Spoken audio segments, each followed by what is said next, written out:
Thank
you.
Okay, here we are. I've realized that doing the stream without the timer just doesn't work because you gotta wait for people to trickle in. So, yeah, I'm learning. I'm figuring this all out on the fly. So, anyways, thank you to everybody who's here. What's really funny is that last week's stream, because I only did one. I was sick last Thursday, so I didn't do Elder Thaddeus reading. I'm hoping that we continue this Thursday, but yeah, last week we had by far the least number of people watching that I've had so far. And different times I advertise more and push more. Sometimes I tag on my Discord server. Sometimes I try not to annoy my moderators in the community. But I'm kind of limiting myself to once a week. But it turned out probably to be the best stream that I've done, in my opinion. Like, we went really deep on some important stuff. So if there was any stream that was worth going back and watching, the first 2 hours of that. Now it's like 3.5 hours, because what ended up happening after I was pretty much done, I was actually going to shut it down. Cleave to Antiquity and Alex Soren, two awesome, much bigger YouTube social media Orthodox presences, finished their stream and then jumped onto mine. And so I ended up streaming like another hour, which was really cool, and just a huge blessing. And yeah, felt very honored by that. But yeah, so here we are, and now it looks like we're back to our normal numbers. So hopefully this is as good.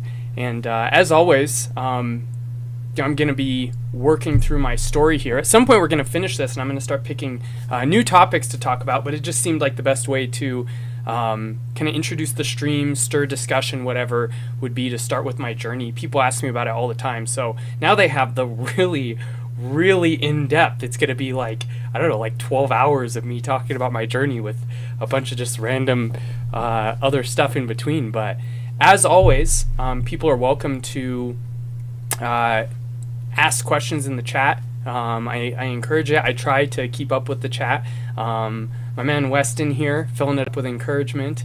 And yeah, so I'm gonna pick up my story where I left off. That's also why I'm telling the story, because the story is easy for people to jump in and out and just listen a little bit or whatever. A lot of talks and topics I want to cover, I'm realizing, like, people jump in the middle, they're missing. Like, when I do my usual videos, I set up a lot of thoughts. I kind of build and stack pieces until you have this whole picture. That's what I like to do. That's my way of being helpful for people. And yeah, so, but this format's a little different. So story time works pretty well for the in and out streaming experience. But I do realize, like, some people have said they go back and watch some of the old streams, and I'm always in awe because they're like 3 hours. I mean, I might go and watch one if it wasn't me, but I would definitely watch it on 2 times speed. So I am one of those people. But in this day and age, everyone with the screen attention spans, all the dopamine issues, whatever, everyone's autistic, everyone has ADHD. Yeah, it's I wonder if that's a lot of people. So I know I have a lot of friends that are like, yeah, 1.5 speed. So, but I'm a little crazy, two times speed kind of guy. So, on a side note, that I wouldn't be surprised if that's one of my future stream topics. I would like to.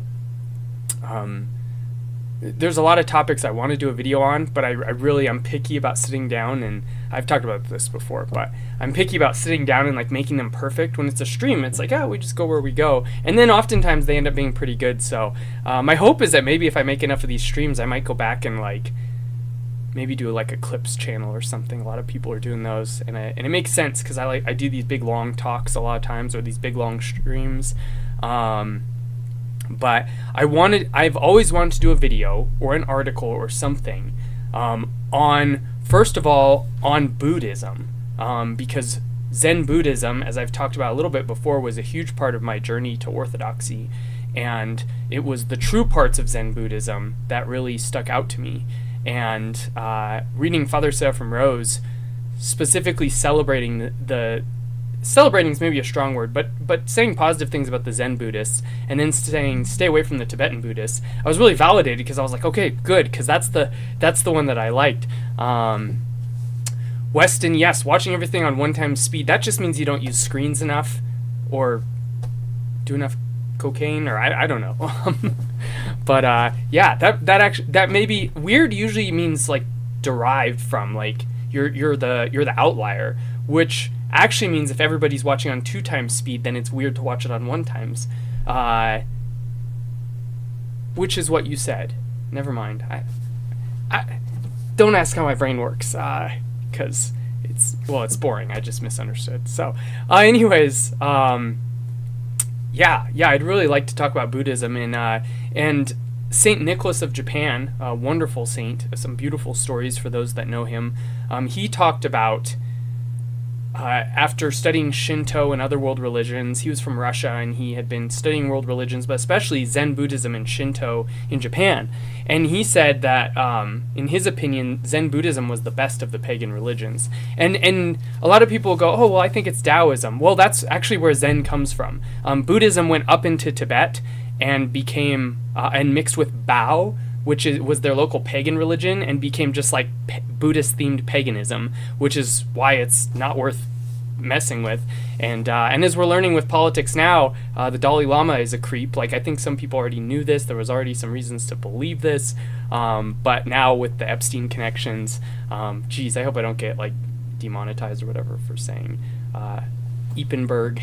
Yeah, all the YouTubers come up with nicknames for these things. So, like over there in Philadelphia, where Tel Aviv is. So, anybody who watches Coach Colin. But, anyways, yeah, Tibetan Buddhism is creepy, but Buddhism went up through other parts of the world and ended up meeting Taoism and becoming Chan Buddhism.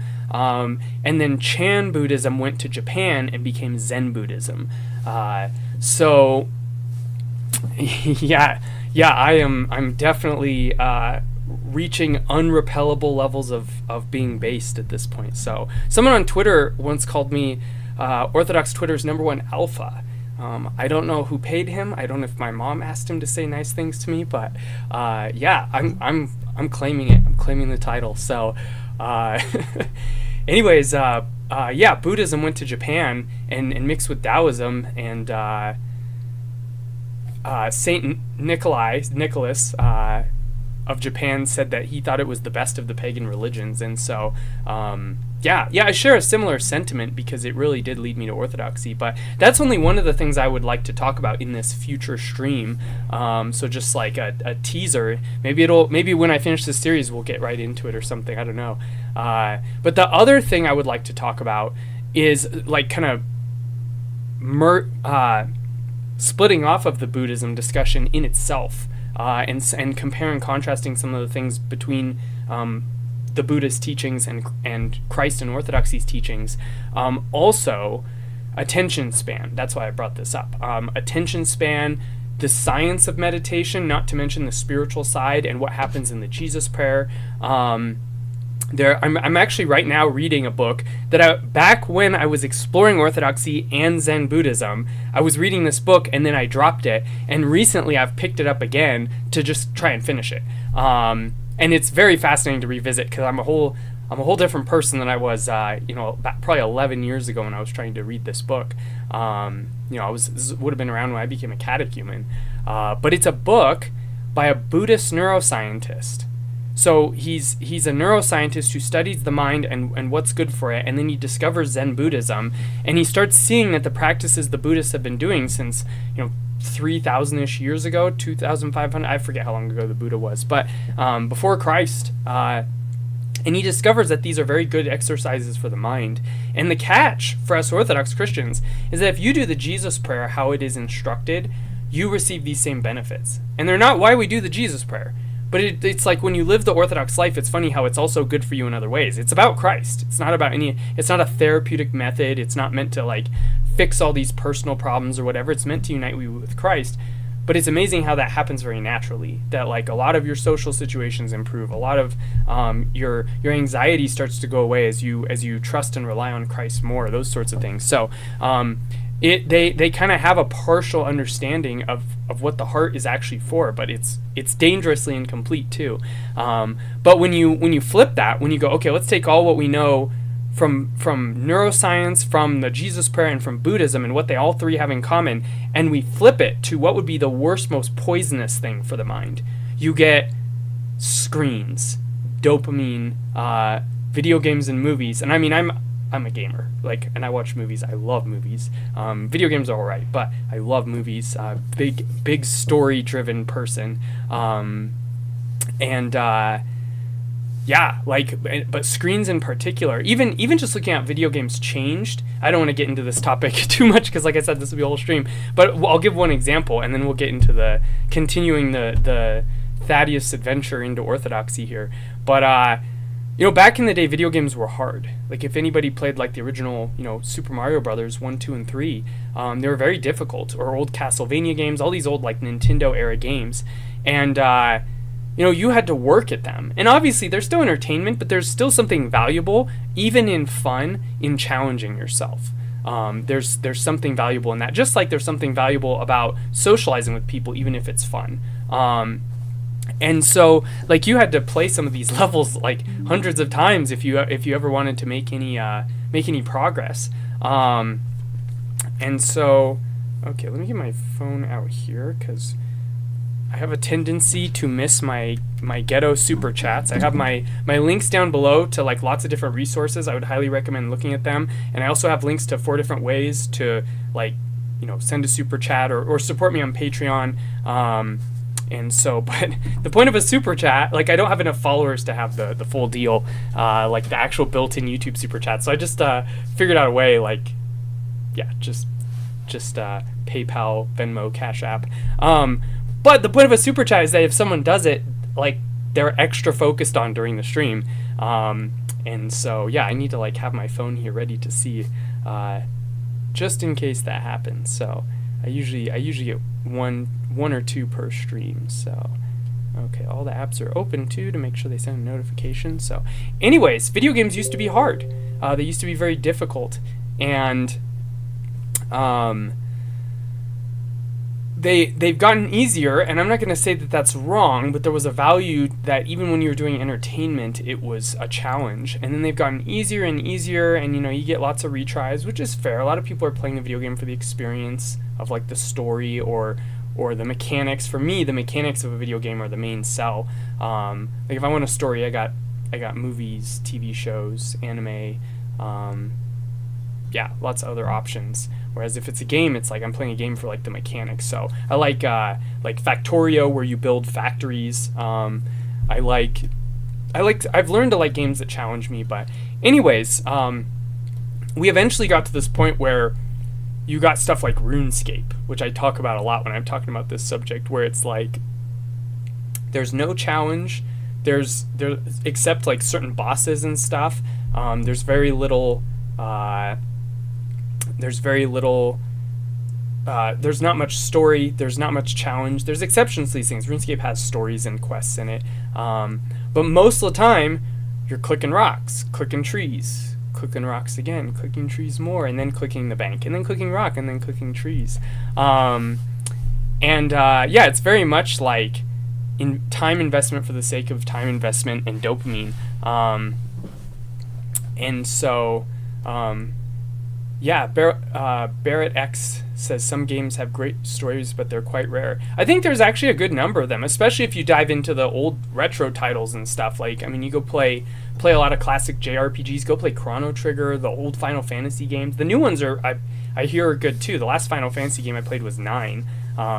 So yeah, I would say there's quite a number of games with good stories. But yeah, like whether that's what someone's playing for, just like if a game has a great soundtrack, that's awesome and it can add to the experience. But like I don't necessarily need that when I'm playing Factorio. I'm not listening to the music. I'm thinking about how to build the factory and maximize it and find resources and protect from the bugs and that sort of thing. Or I've mentioned before, I really like modded Minecraft. I don't play vanilla Minecraft. There's not much to do in it. But like when you have like tons of new bosses to fight and magic mods and tech mods. And I'm going to plug here that I have some friends who have a server with all the Mons. All the Mons is Pokemon, like literal 3D Pokemon you can catch and battle, and combined with a huge mod pack of like 400 other mods, and some are like little tweaks and bug fixes and whatever, but there's a lot to do. But if anyone wants that, contact me like on my Discord server or something, and I can get you hooked up to play for free on the server with us. It's self-hosted, and it's one of my Protestant friend of a friend who runs it. So Barrett X says Tekkit. Dude, heck yeah, I started on Tekkit. I remember playing Tekkit in my Bible college classes like 15 years ago. Just like, as you know, and if I built machines, I got distracted from my classes. But if I just mined blocks, then I could listen, because it was such a simple menial task. It was like listening to a podcast. And so I would like pick a spot where I was going to carve it out and build a base into a mountain. And when I would go to my classes, I would work on the carving. And then when I was done with classes, I'd go put machines in and stuff. And so, yeah, I got to the point where I was dreaming about breaking blocks, because I got used to like that breaking sound with the like walls going by. And so I was having dreams, and I would close my eyes and I would see the blocks breaking. I was like, I need a break from breaking blocks. So anyways, yeah, Tekkit was that really is the classic for me. And that, I don't know if you know this, if you've ever played Factorio, the guy who made it said he was inspired by Tekkit and those mod packs. Like, and there you can see some of the mechanisms that were in some of those original like Buildcraft and stuff from back then are in Factorio. So I was so excited when I learned that, because I loved modded Minecraft, and then I loved Factorio. So and I've been playing Dyson Sphere Program a little bit, which is another, it's like similar to Factorio, but you're like on a sphere, like a planet, and you're a mech running around. Anyways, yeah, so speaking of how bad video games are, but yeah, you have stuff like RuneScape, and again, I'm giving examples of games that I play. Like I play RuneScape once, so it's good for YouTube. Like if I want to listen to YouTube videos and my attention span's not cutting it, I'll click rocks in YouTube, click trees and whatever, cut those U's down. But there's something symbolic, actual, but also symbolic of the downhill trend. But the absolute worst, and then we're going to get to my story here, or to any questions people ask. But the worst now is mobile games, because Candy Crush, I believe they were probably the first. It might have been somebody else, but they were the first to popularize it. Figured out that what's more addictive than trying to get people to play constantly and not stop, that doesn't work. That's not functional. People will stop playing video games if they like. A lot of people will be like, oh, I'm addicted to this. I played for 5 hours World of Warcraft, and so they'll quit. What they found out is that if you do video games in like a cycle, that's what is most addictive, because you remember every day, and you'll do your dailies. That's why games have dailies. If you play games that are like, oh, your daily achievements or whatever, that's why they do that, because getting you to log in every day is way more long-term profitability than getting you to play for 4 hours straight. And you might do both, but like that is, and this is why it's interesting. Studying the psychology of these things is also about Orthodoxy. This is why Orthodoxy has us do hours of prayer. That's what integrates it into our life. Like if you're praying every morning, every evening, maybe a midday prayer, maybe every time you go to bed, get in your car, eat a meal, you were remembering to pray, and it's on your mind all the time. Well, these companies are hijacking this for evil and getting you to play addictively. Plus, if you run out of lives and you really want them, you can always pay money for more lives, or just get a battle pass, you know. And so, anyways, like these games have figured out exactly how to be addictive, and I found myself, some of the mobile games I've played in the past, I have a couple that I allow myself to play. The main one is Godzilla Battle Line, because it's actually a fun game. It's not just like loot boxes. It's like actually strategic and very satisfying, and I challenge myself. Also, it's Godzilla, and I love Godzilla, and it has more monsters from the monster universe of Godzilla than anything else. It even has Evangelion in it. It has Kamen Rider. It has Ultraman. It has Gamera. Anyways, nerding out a little bit here, but all of that to say, it's interesting how these games and apps, etc., are designed for gratification and addiction. And they're designed, if you get bored, just buy another loot box, so you keep the dopamine going.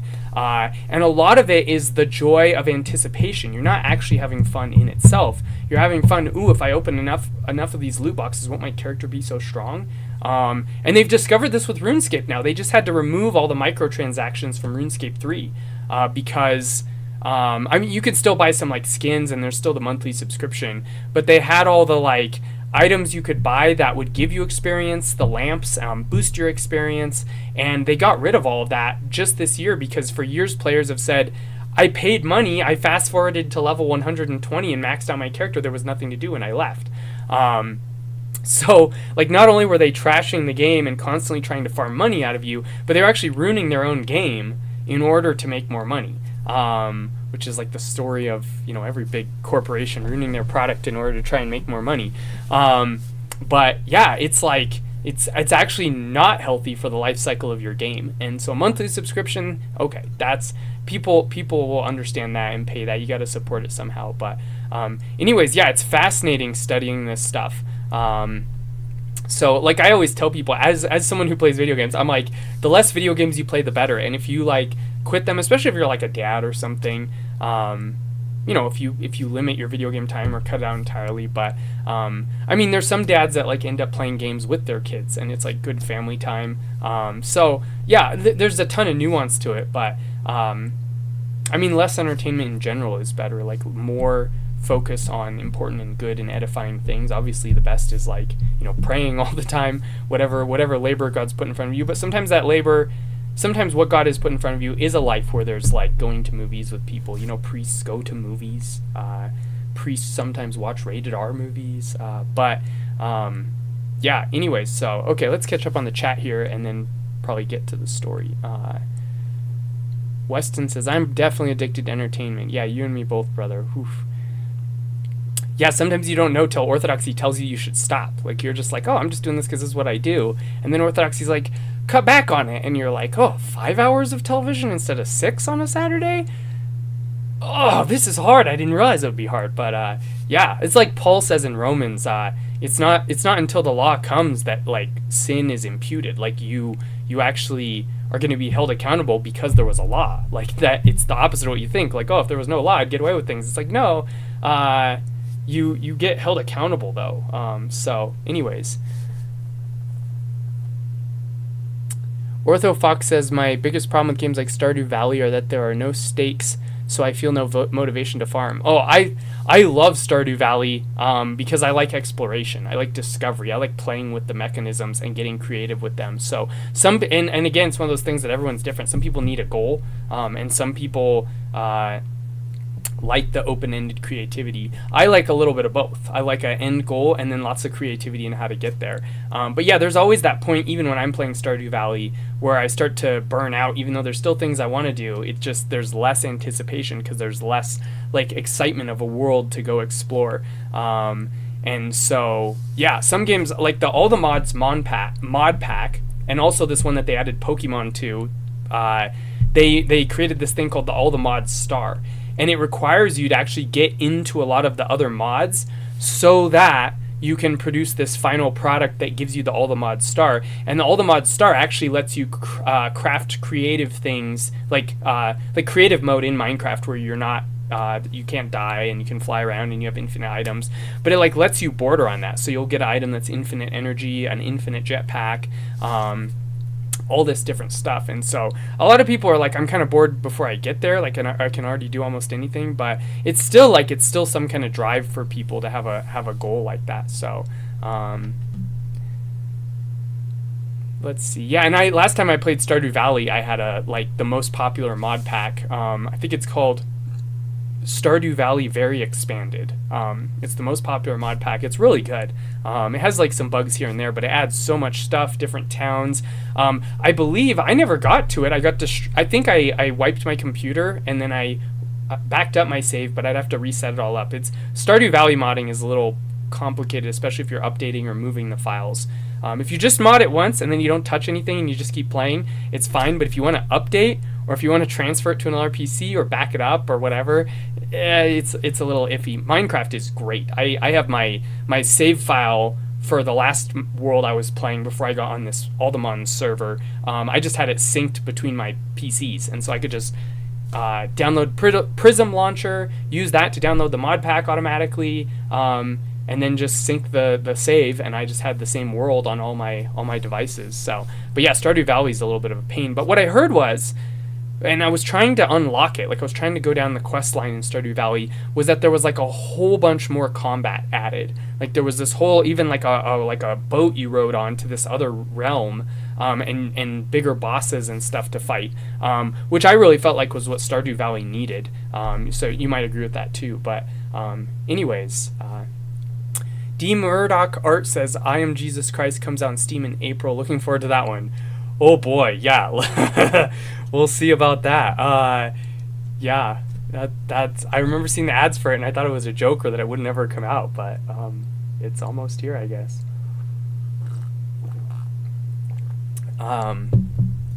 Yeah, maybe that'll be a stream. Maybe I'll play I Am Jesus Christ. I don't even know. I'd have to get a be like, Father Paul, can I play I Am Jesus Christ on my stream? It seems like it might be blasphemous. There we go. Just what Thaddeus needs, another scandal. Oh, let's see. Grimshire fixes that pretty well, but I mostly stick to Grand Strategy. Grimshire, I've heard of that game. You might have to tell me more about it in the chat. Weston says they are a time hole for sure. At this point, I see them as a way to distract you from God. Yeah, I mean they kind of are. Anything that is pleasurable and you can't pray during it is kind of iffy. It's not automatically wrong. I mean, it's like hard to pray during a movie. Although a couple of my favorite movies, I like they encourage and motivate me, and so I like thank God while I'm watching them for like wow, Lord, thank you for beauty. So. But yeah, I don't have that reaction with a video game. A video game doesn't make me want to praise God. Like some movies and music will do that, but yeah, so that's interesting. I will like say you have a bunch of the homies over and you have some split screen like party game like a Quiplash or something, and you laugh a lot with them, and then everyone leaves, and sometimes it's like, thank you, Lord, that was a good fellowship time. So again, there's like value because you're socializing and laughing. But yeah, like sitting alone in my apartment at like a screen and just like, okay, craft this next, craft that next, craft this next, craft that next, craft this, craft. Yeah, to what end? Just time I could be spent repenting. So Lord have mercy. But I'm thankful that God is merciful, that Orthodoxy is patient while we work on our passions. Yeah, so Evan says, I find more entertainment in learning and working on projects than video games. Yeah, what kind of projects? Like that's broad, like, building drones, bombing other nations and causing civil unrest. Like what kind of projects you work on? Weston says, what if your entertainment is always Orthodox centered? Is it still bad? No. Yes. No. I mean, it's complicated. Like it's you for one thing, like you can learn edifying things watching sorry, my mind's going like 5 different places, so I'm trying to pick one. You can learn something from watching Orthodox content, so clearly that's valuable. St. Paisios said reading spiritual books were like vitamins for the soul. So what's the difference between a spiritual book and a spiritual video? Well, there's some minor ones. Like a book requires more discipline and attention span. It's better for your mind than a video, but like I don't know that a video is that bad. If you watch a lot of them, well, at some point it's like, are you really spiritually growing from like watching 4 hours of Orthodox YouTube content? And so, Father Paul, my priest, he told everyone to get off of YouTube for Lent.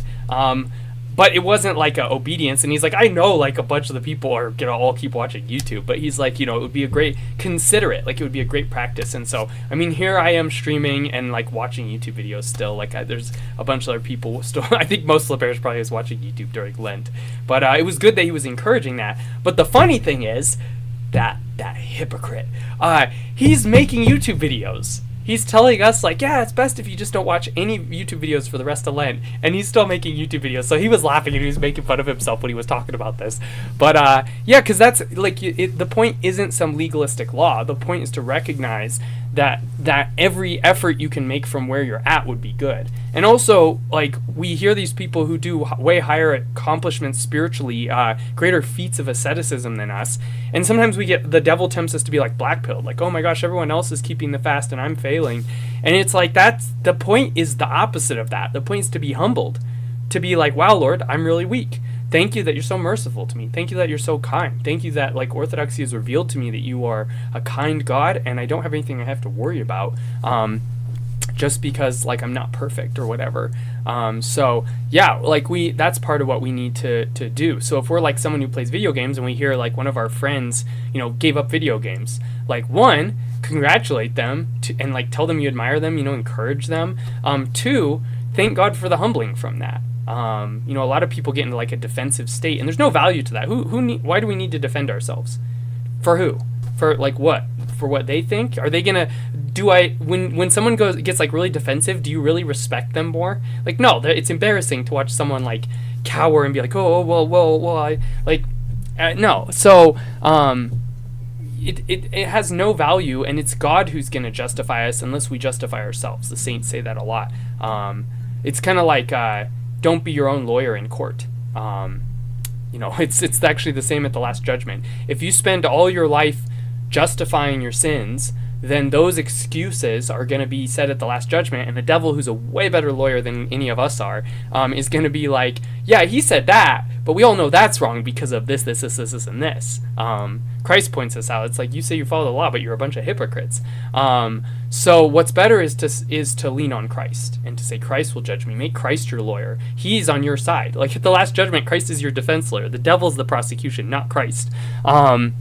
And it's the Lord who wants to save you, and he's going to give every possible argument he can. He's going to sift through all your good works and all your prayers, and every time you wept before him and all the pain you went through, he's going to bring all that up and make a really good case, if you let him do it. And so if you've ever watched YouTube videos I have of people who are their own defense lawyers, it's awful. So Gabriel, good to see you, man. Welcome. Yeah, so yeah, like with going back to your question, Weston, like consuming Orthodox content, it's something that, like, I mean, it's kind of a vague answer, but it requires discernment, because there's value to it, but you can see how it could become no different than, like, RuneScape and mobile games, like even worse than them in a way. Like, if you just sit, I love watching like a good debate or something like that, but if you're watching like 5 hours of debates a day, I limit myself to 4, so I'm not one of those people. But if you're watching like 5 hours of Orthodox debates a day, and it's like, to what end?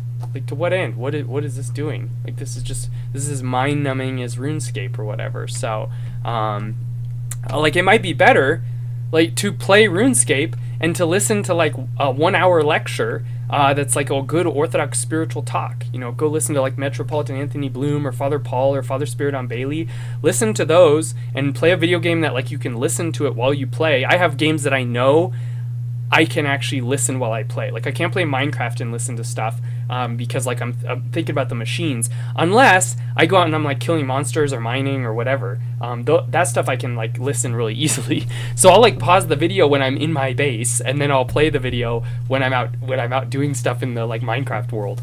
So like, but that's probably like that versus watching like, well, it's all Orthodox content. It's like, yeah, but what's it doing for you? So anyways, yeah, so you could ask more if I didn't fully cover everything, but I don't like saying stuff is bad. Like, I don't like saying video games are bad. Not because, like, I mean, you could say that. I do tons of stuff that I go to confession and say it's bad, and I confess that I play too much video games and have too much screen time. Lord have mercy. But it's still like video games are not bad. Like, they're otherwise like you couldn't, you'd be, it's hard to explain it, but like there's something beautiful about them still. Like, there's something beautiful about the creativity that goes into them. There's something beautiful about playing a game and laughing with your friends. If you played say a half hour, maybe an hour of a video game for a beautiful story, and you were like, this is beautiful, like the aesthetics are beautiful, the art that went into this, and maybe you gave glory to God afterwards, like, I don't think there's any problem with that. I don't think you have to go to confession for that. So I couldn't call it bad. Like, if something's bad, you got to go to confession. So yeah, I like, I'm always hesitant, like, oh, is it Orthodox or is it sinful to watch rated R movies? And it's like, it doesn't work like that. It doesn't quite work like that. And what's sinful for one person is not for another sometimes. Not always, but sometimes. Like, yeah, so anyways,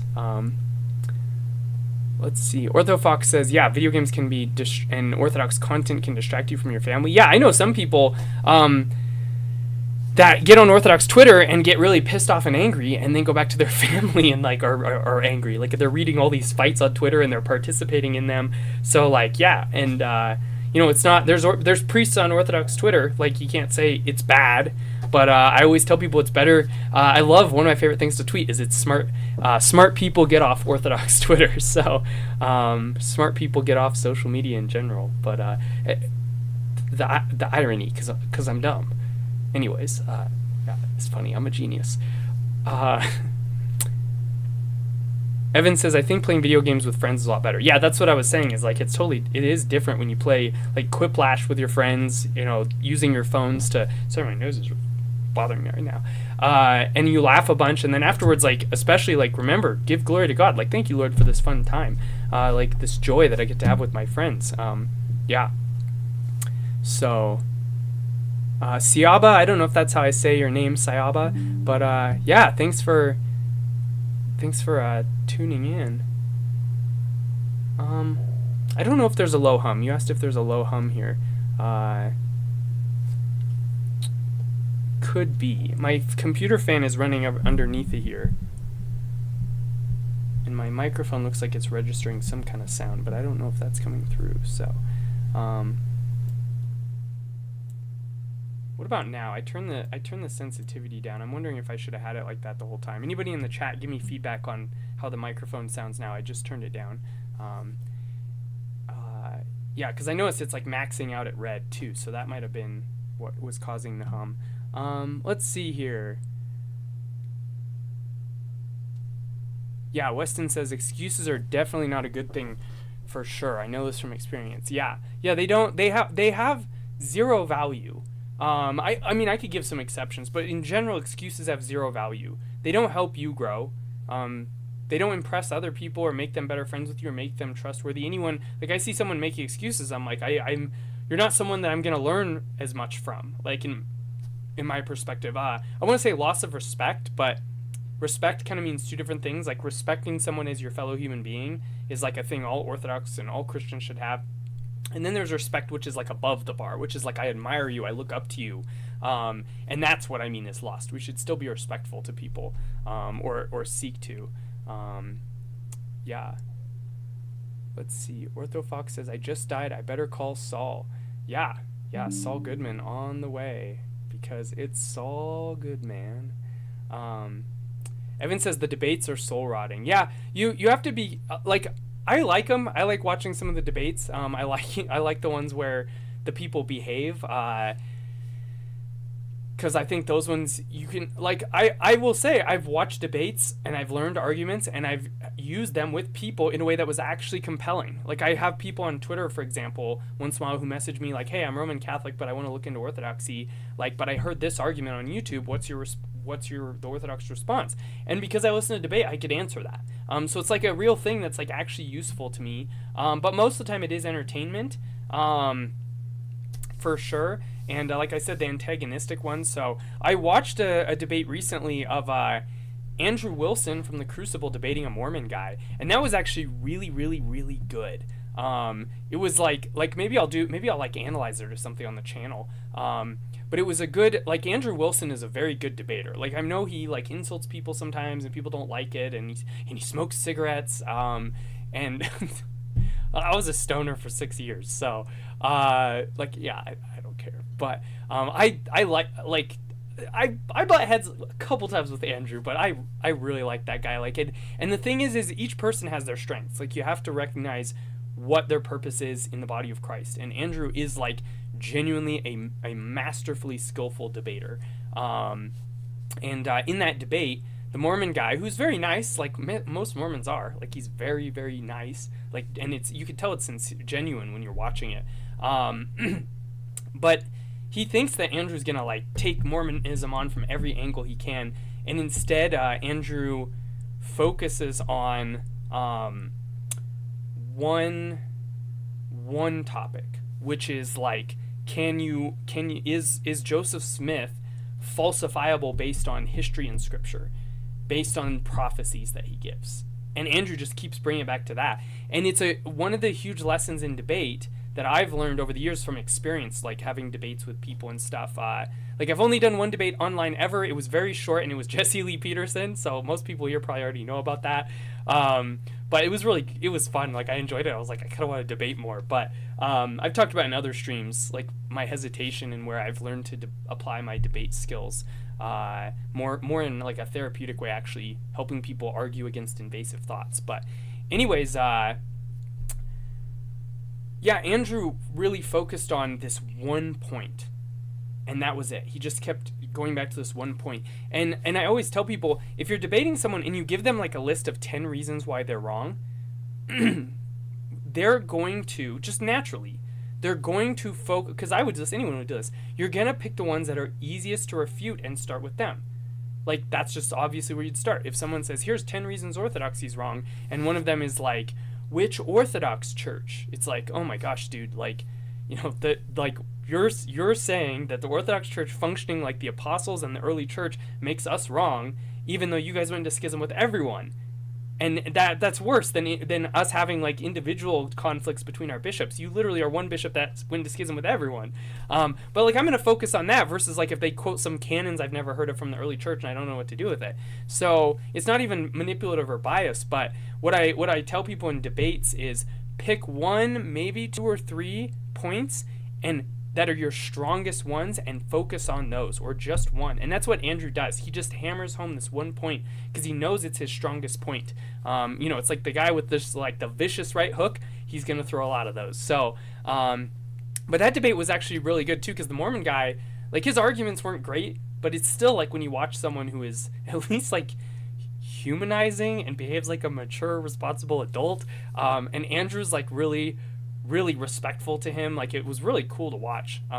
So anyways, okay, back to the chat here. Yeah, but I even though I'm like here saying like there's a value to watching debates, and apologies, I'm a little behind in the chat, but I even said send me a message about my audio and then I didn't even read the chat. But yeah, debates generally I do encourage people, be really cautious about them. Like be really mindful about how debates, especially like if you're in one on Twitter, affect your soul. What I've learned to do, this could be a whole stream in itself, like how to conduct ourselves on social media and how I learned the hard way a lot of times. But one of the things I learned to do was I ask myself very quickly, does it seem like there's any chance that this person wants to listen or engage in a debate? And, you know, maybe they just, like, right out of the gate, they're calling me names. Or right out of the gate. What happens a lot is someone says, like, one argument, and that's all they say, and you don't know if they're a nice person or they're getting to an argument, and you give them, like, this sincere, logical response, and then their argument is a little hostile. And usually what I do then, like I've learned, I've built the habit over, you know, like 7-8 years of Orthodox Twitter, but I've built the habit of saying, look, I am totally down to have an honest discussion, to hear you out, hear what you have to say, but I also would require you to do the same for me, because otherwise it's a double standard.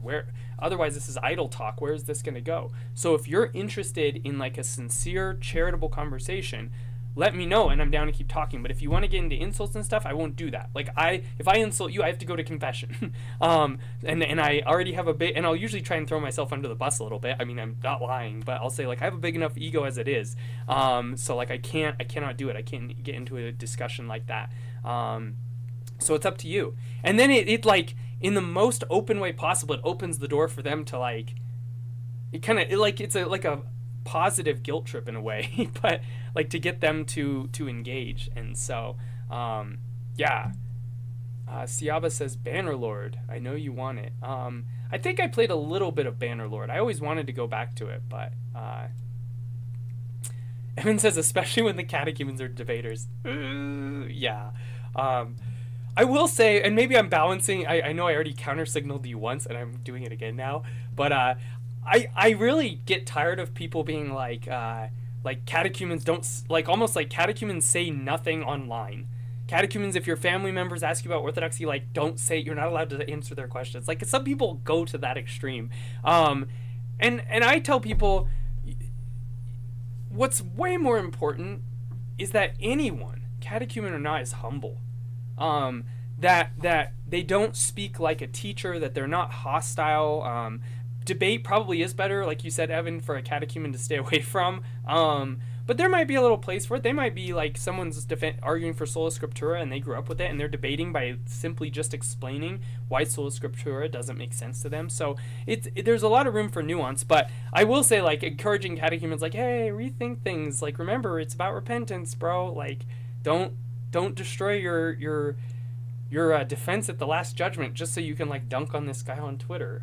So yeah, overall, like, leaning towards catechumens speaking less is absolutely good. But like, you know, catechumen's gonna catechumen. Orthobro's gonna orthobro. Thaddeus gonna Thaddeus. So yeah. But yeah, watching, like, catechumens insult priests is, like, the wildest. Oh, Lord have mercy. Lord have mercy indeed. Oh my gosh. Gabriel says, won't playing a game while listening to something in the background cook your dopamine receptors? La la la la la, I can't hear you. Yes, it will do that. So, like all of these things, you could say it's better not to do it. But unfortunately, like, yeah, you also have to live in the world. Like, I mean, sitting on Twitter, on social media, scrolling for 15 minutes is going to cook your dopamine receptors too. So, yeah, it's tough because, you have to factor in that you're at where you're at and the Lord will help you. Like, as many saints say, like, your passions run deep and it takes time to uproot them in small steps, because otherwise you'll get really black-pilled. I've been there. I work with people in my coaching who are very black-pilled because of stuff like this. I've been fighting, you know, pornography for years and I still can't get away from it. And it's like, and when I see that and I see the black pill, I know the black pill is making it worse and harder. I'm not going to say that when the black pill goes away, they don't struggle anymore, but it'll probably be easier. They'll probably fall less, bare minimum. But the black pill totally makes you more likely to fall into sin. It's the worst thing. It is worse than your sins, and the saints say this. So, we can always talk about the black pill if people want to. Also, it's something I deal with in my coaching all the time. If you want to have a in-depth deep dive with the black pill, if you have friends who you think might be interested in my coaching and they're, like, super black pilled, I'm, you know, always open to talk to them. Maybe just send them, like, some of my YouTube videos or invite them to the stream sometime, because I'm happy to talk about it. Also, I always forget, I have some resources that just make it simpler than even going to my coaching or coming on the stream. I have an article on my blog, so I plug my content here once in a while. ThaddeusThought.com.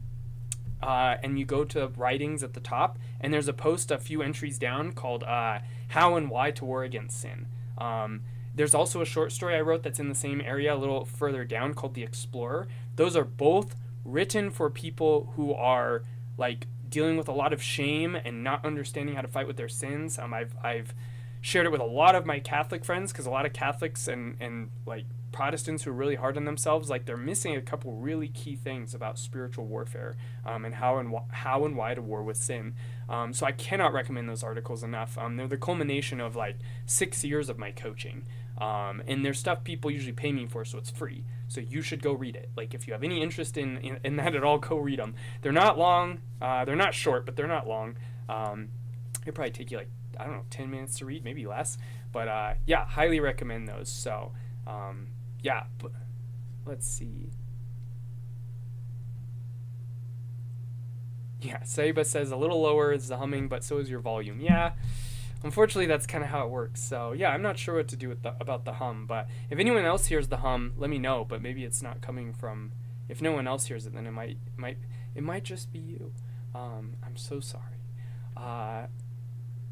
Little too low for me, Orthodox Fox Orthofox says. We're going to crank it back up just a little bit then. There we go. Okay. Now everyone's like, oh, turn down the volume. Thaddeus' voice is already grating on us. Now he has to turn up the volume. D. Murdoch Art says, I don't see how social media is 100% unavoidable anymore, especially if you're promoting or offering something. The old channels are non-existent. Yeah, and that's my excuse for why I don't get off social media. But, like, I mean, it's literally the case. Like I'm able to help people and pay rent and pay for groceries because I'm on Twitter and because I like post a lot on Twitter, and like being terminally online in my rare case, special case, leads to me making a living. And my living that I do, like it's nice to do work that like I actually, by God's mercy, get to experience helps people. Not everyone. Some people you're like doing data entry or something, and you also don't know how to pray. Well, like you can't really pray the Jesus prayer while you're doing that. Doesn't mean it's bad. Do what God has put before you, and wherever you can fit God in, have icons at your desk, thank God before and after, for like a work to do, and you do that, and it'll still be unto the Lord. It'll still spiritually transform you. Labor plus prayer, even if they're not the same, if you can't do them at the same time, spiritually transforms us.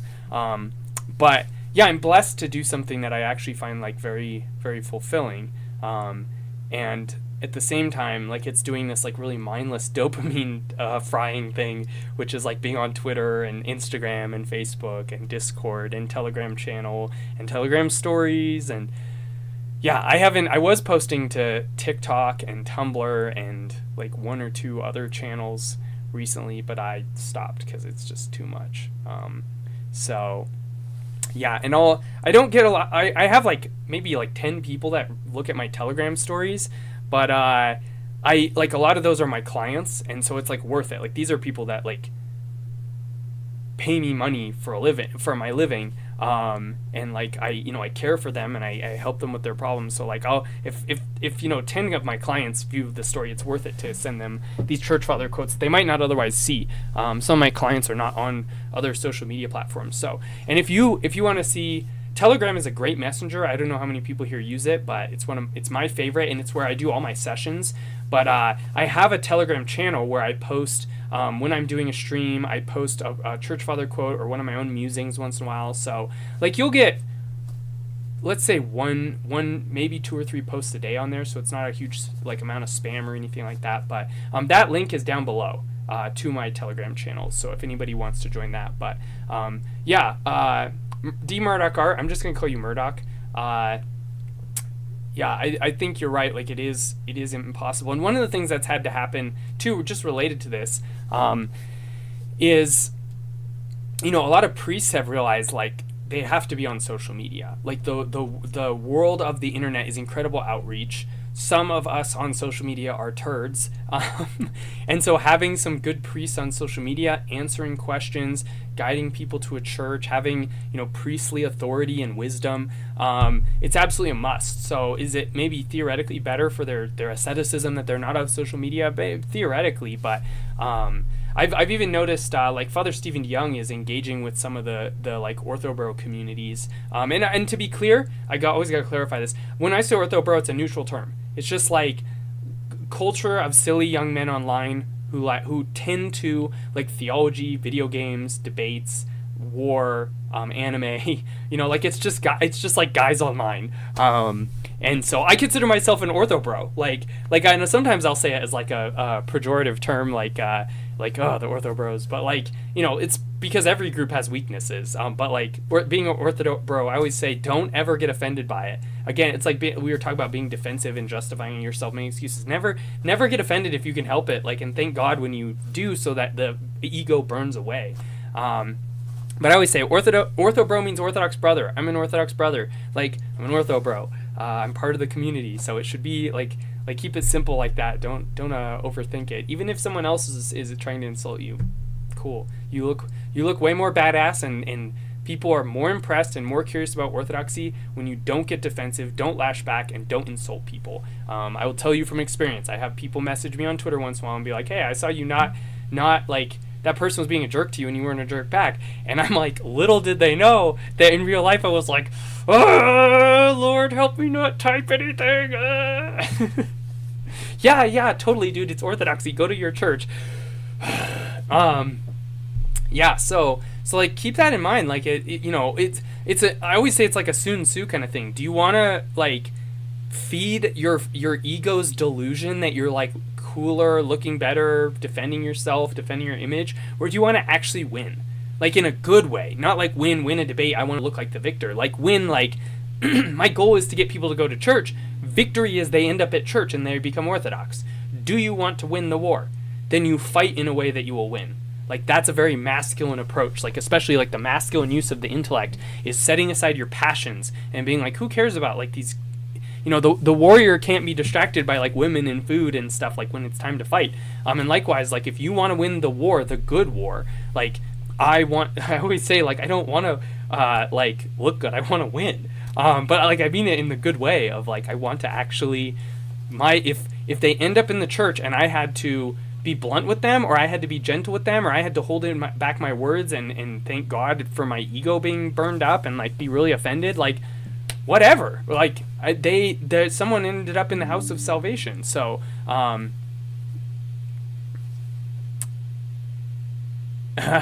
Gabriel, I just saw your Discord message pop up. Yeah, like that's whatever it takes to the only thing we don't compromise is our own repentance. Like, and that's the lesson of the Holy Fools. And you can go watch my video on the Holy Fools to dive a lot deeper in that. But simply put, the Holy Fools want nothing to come between them and God. So if it's coming between them and God, they'll risk offending someone else. St. John Chrysostom talks about that too. But outside of that, whatever it takes, whatever I have to suffer for the well-being of other people, I should be willing to suffer. In any way I'm not suffering for other people, I am sinning. I am not like Christ. Now, does that mean I'm going to get there anytime soon? No, I have to have boundaries. I'm not a saint, so I'm going to have boundaries. But like, God willing, I wouldn't have any. My only boundary would be, is it God's will or not? But outside of that, I'm going to suffer whatever it takes for other people. That would be the Orthodox perspective. So we want to move towards that, at least in small steps. Yeah, so Evan says Andrew Wilson's a really good debater, honestly. Yeah, he's fantastic. Let's see. JT Gamer Nintendo. Nice. We've got you, we've got a very, like, we've been talking about games, and then we got a Nintendo bro here, which is awesome. Let's see. He says, hi, hello. How far have you gotten into the ancient Orthodox Church? Also, I apologize if you asked this a little while ago. I'm just curious, like, can you tell which prayer book belongs to which jurisdiction? I meant, what does it change Eastern to ancient? Not sure I understand the question. I have a very simple, small little prayer book that's the Antiochian jurisdiction. So I'm not sure what the question is. No, I can't. Like, if you laid out a bunch of prayer books and were like, match them to the jurisdiction, I would have no idea. Like, yeah. So let's see. What is... Joshua Fields messaged me on Telegram. I am very satisfied with the house you showed me yesterday. I need to take my friends to see it together or reserve it today. Awesome. I was glad to see you appreciated the torture dungeon.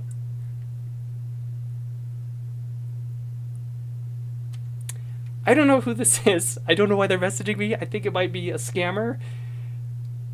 But this is what Thaddeus does with wrong numbers.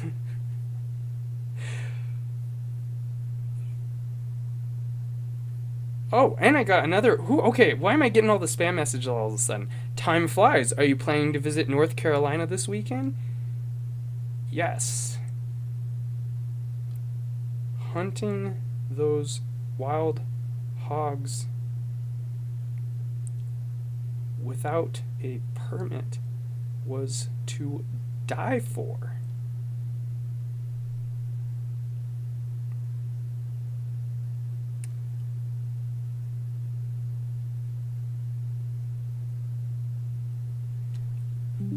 Okay. Anyways, we'll see what happens there.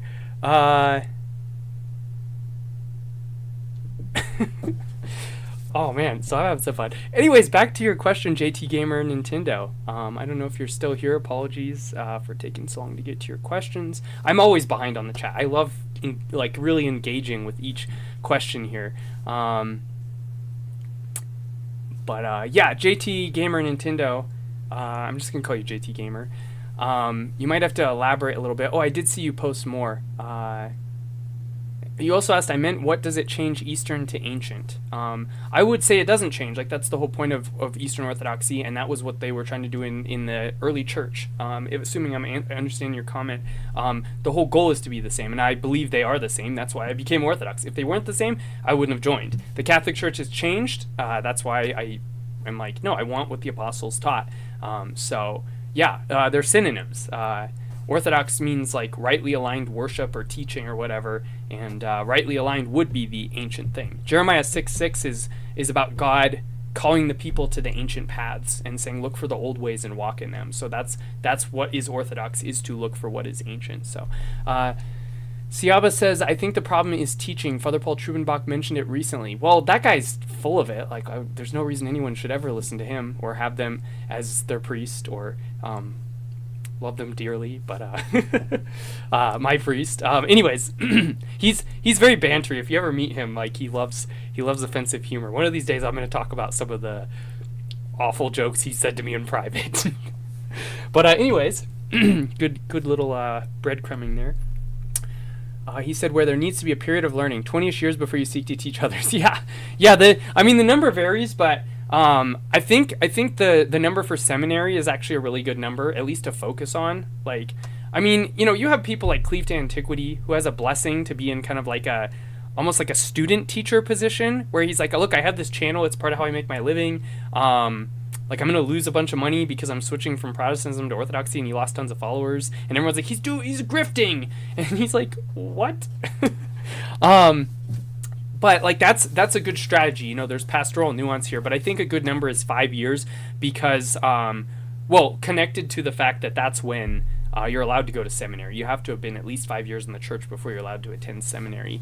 I'm at 10 years in. I like the 10-year number. I might be a little biased.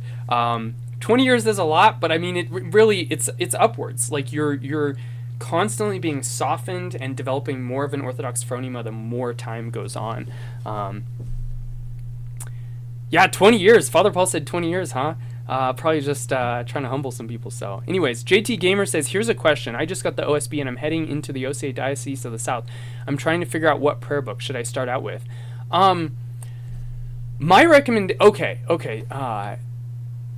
and you're here too. My recommendation is read some excerpts online. Just kind of like, it's kind of a obvious answer, but like Google it, watch some YouTube videos of prayer book comparisons. Because I don't have one offhand, but you could just find it with Google. If you search like Orthodox prayer books on YouTube, there's people that will read the same prayer from multiple, and you can hear how it sounds. And I think that's part of it. Honestly, like kind of like you pick based on if you like the sound of it. I like a light amount of King James English. I don't like it to be too much, but it sounds regal and royal. Most cultures have a church language. Now, I still like it to be like where I would rather understand it, but like the Russians have Church Slavonic. The Greeks have the Koine Greek. There's a way in which it preserves this ancientness to it, and so you walk into the church, you hear this style of language, and you are encouraged towards reverence, just like everything else. It participates with everything else.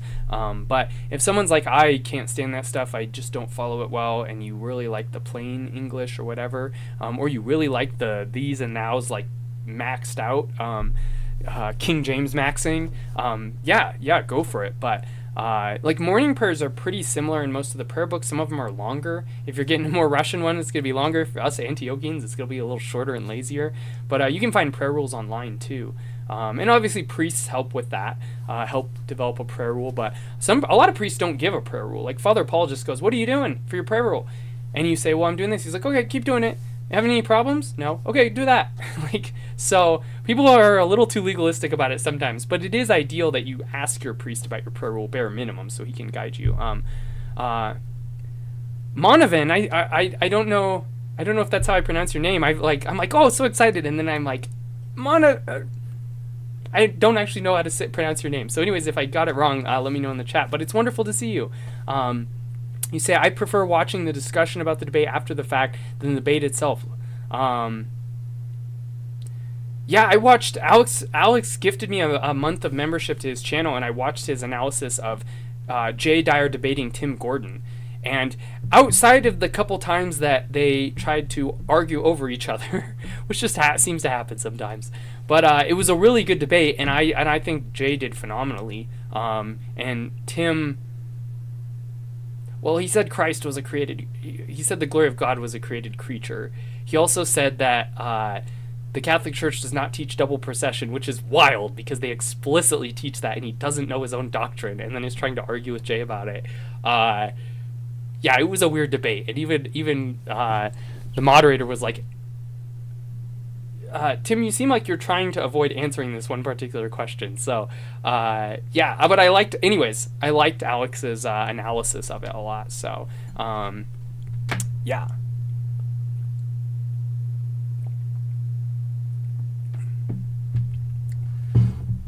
Let's see. Siaba prefers the discussion too. He says, Buck Johnson had an ad for something that you filter the audio through and it separates out the noise. Oh, interesting. Yeah, I've just never heard anyone say this, that there's a hum, so I would want to hear at least one other. Oh, okay. Monovan says they hear the hum too. Oh, and says I pronounced the name right. Yes. Okay. Yeah, I think on our server I was saying Monhaven. Or Monahaven, and then when I actually looked at it to say it, I realized that's not that. I added a couple letters in there, or flipped them around. Let's see. Father Lazarus Yasa. No, I don't know who Father Lazarus Yasa is. Are they Orthodox? It sounds kind of like Oriental Orthodox to me, but yeah. Let me know, Gabriel, who that is. Let's see. Saris is here. Welcome, Saris. Wonderful to see you. See you back. Siaba says, love Ben. Not for me, but I do appreciate what he does. Yeah, everybody's content's a little different, and people will, and thank God, like, you're not doing this at all, but people will bicker over it, and it's like, I'm sorry, the world needs some Ancient Faith radio, and the world needs some Father Peter Hears. The Orthodox Church is blessed and balanced by like this gentle, sometimes overly gentle, but gentle Ancient Faith radio to reach the modern average, just human being. And then some people really need Father Peter Hears this like strong side, like his direct way of doing, almost slightly autistic side way of doing things. But yeah, it's when people bicker over this stuff when they can't just say not for me, like you said, not for me, but I do appreciate it. Like, yeah, man, it would be so much better if we could do that. So let's see. JT Gamer says, been to a church yet, but I have been, I think I was supposed to say haven't. Oh, there. Yeah. Good. If I just kept up with the chat, it would be easy. Haven't been to a church yet, but I have been talking over text message to OCA priest Justin Patterson. Yeah, I haven't heard of him. I hate when it cuts out when I'm using voice system because I'm talking with the southern accent. Oh, yeah. Yeah, tech companies don't speak southern accent. Yeah, the sooner you can go to church, the better. I know I'm going to give another like nuanced pet peeve here. This is just Thaddeus's grinds my gears list.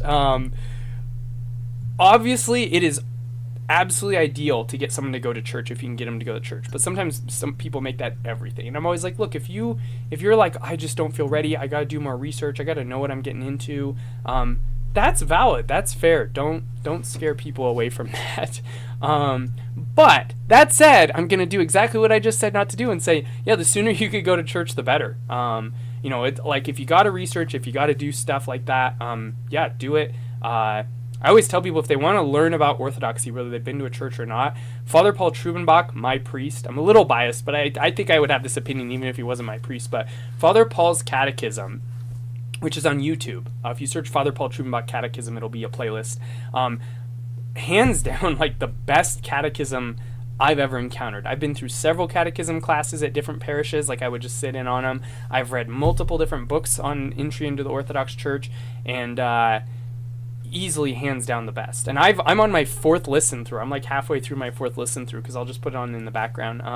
But it's great. Even if you've been Orthodox, like 20 years, like just like someone who's allowed to be a teacher, it's still like I watch it over and over again and learn from it. So yeah, JT Gamer, that's my 2 recommendations. Is the sooner you can get to a church, the better.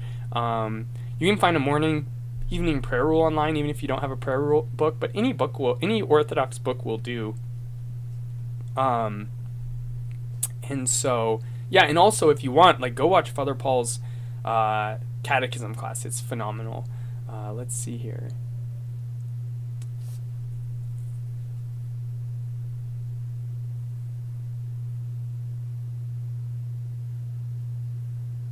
Yes, Yaba has a lot of help from priests across the phone and social media. Yeah, same here. Megan Rose says, hum.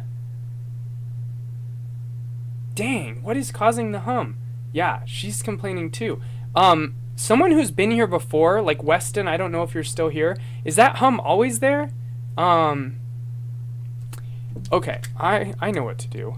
At least so I can have an idea of what people are talking about. I can go on here right now. Yeah, she's complaining too. Let me turn off my mic.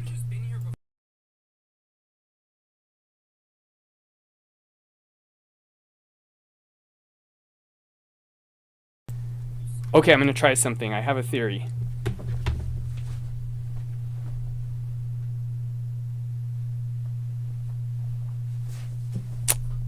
Let's see if that got rid of it. Turn my mic off here again.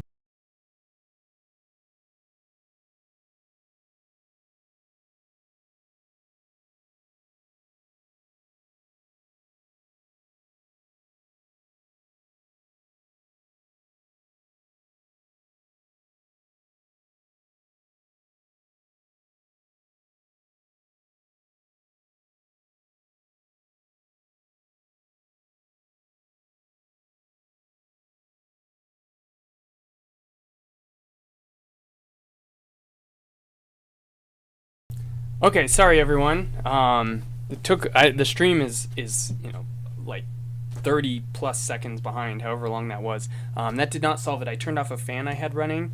Yeah, I don't know what's doing that. I don't think that's on my other streams. So, I'm trying to think of what I would have updated or changed. I wonder if I can change something here in OBS Studio.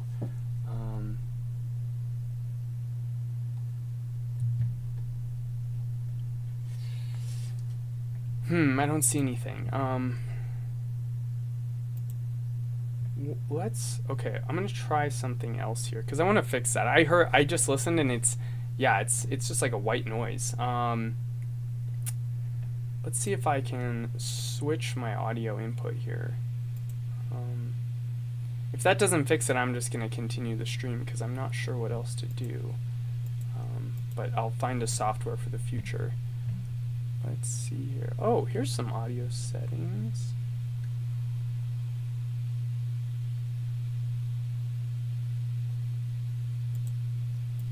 How do I change my mic input? This is very strange. Sorry everyone, this is very, very boring.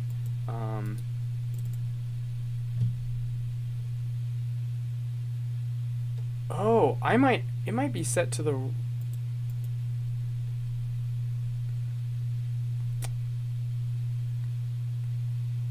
Okay, it's set to my webcam, but how do I pick...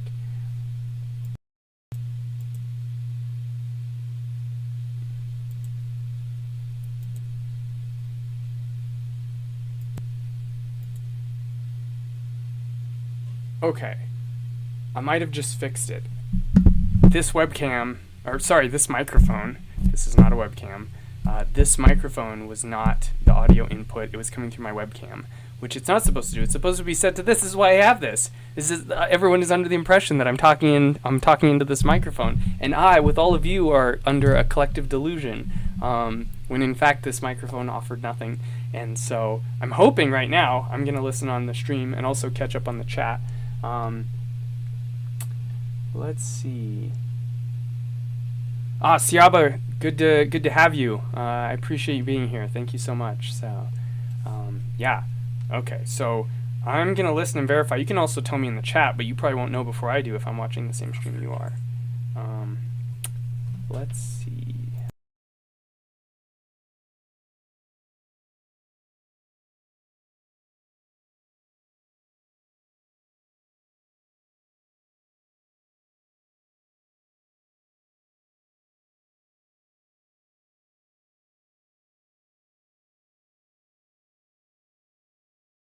Nope, that did not fix it.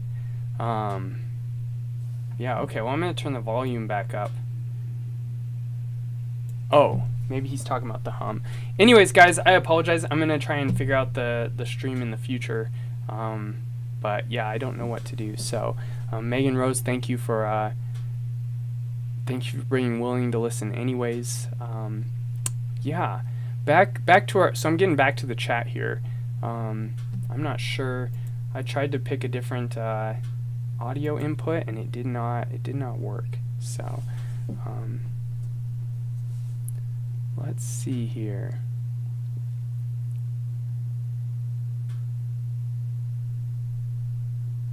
Yeah, I want to go back and listen to my other streams and see if this sound was here, because I don't think anyone's ever complained, and I think I watched some of the streams. I don't recall hearing this. It's a white noise is what it is. So not a hum, but a white noise would be, I think, the term. But yeah, I need to look. I'll just look online if there's...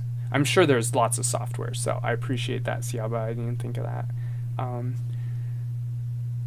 Okay, Gabriel says the Father Lazarus Yasa is Eastern Orthodox. Yeah, no, I haven't watched much Oriental apologetics. I've watched a little bit of Orthodox stuff on it. Actually, I just watched yesterday Craig Truglia, awesome channel. If you want some good Orthodox content, theology content, he's some of the best.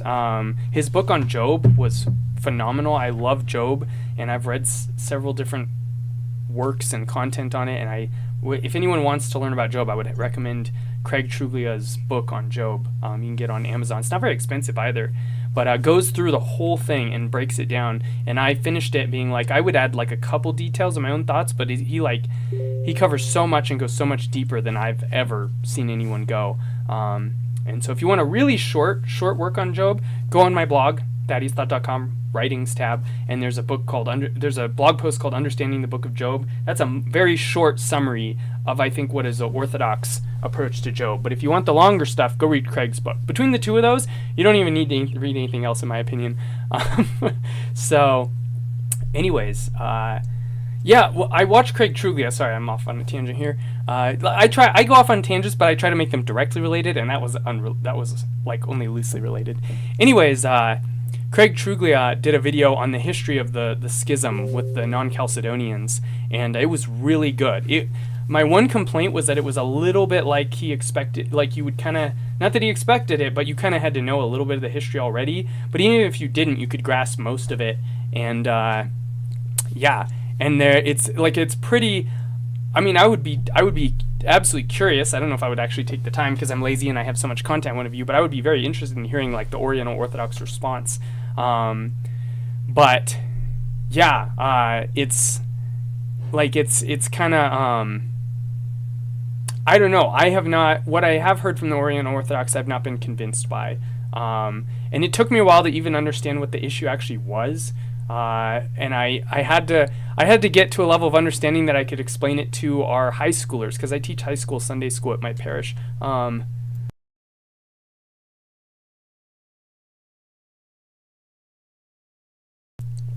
Anyways, we were reading a writing that was written by an Oriental Orthodox person, and it was really good. It's called Elements, if anyone's heard of that book.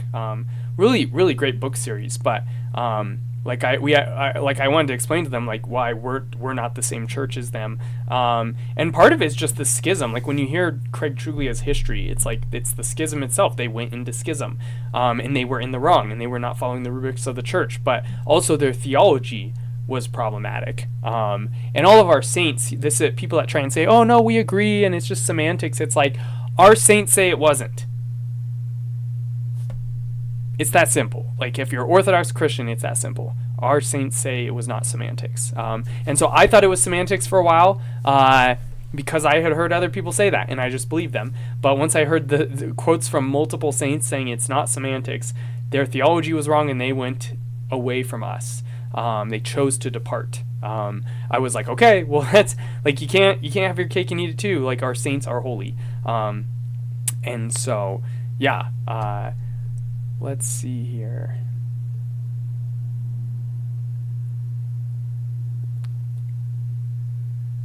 When you got near the microphone, it stopped. Yeah, that's kind of normal, because the audio levels will increase and decrease, like in software, like built-in drivers and stuff, so that it picks up more sound. So if I'm loud, it automatically lowers it, so you won't hear as much. But yeah, if I'm quiet for a second, it's going to come back, because it's trying to like pick up the sound once it's lost it. So yeah, but the Oriental Orthodox, I will say, since we're just talking about anything under the sun here, I will say this is the explanation I came up with for the high schoolers, why the theology is a problem, why they were in the wrong, like in a schism way. Like, you can go watch Craig's video for that. But the actual theology, Christ is fully God and fully man, and these things are completely distinct, but they're not opposed to each other.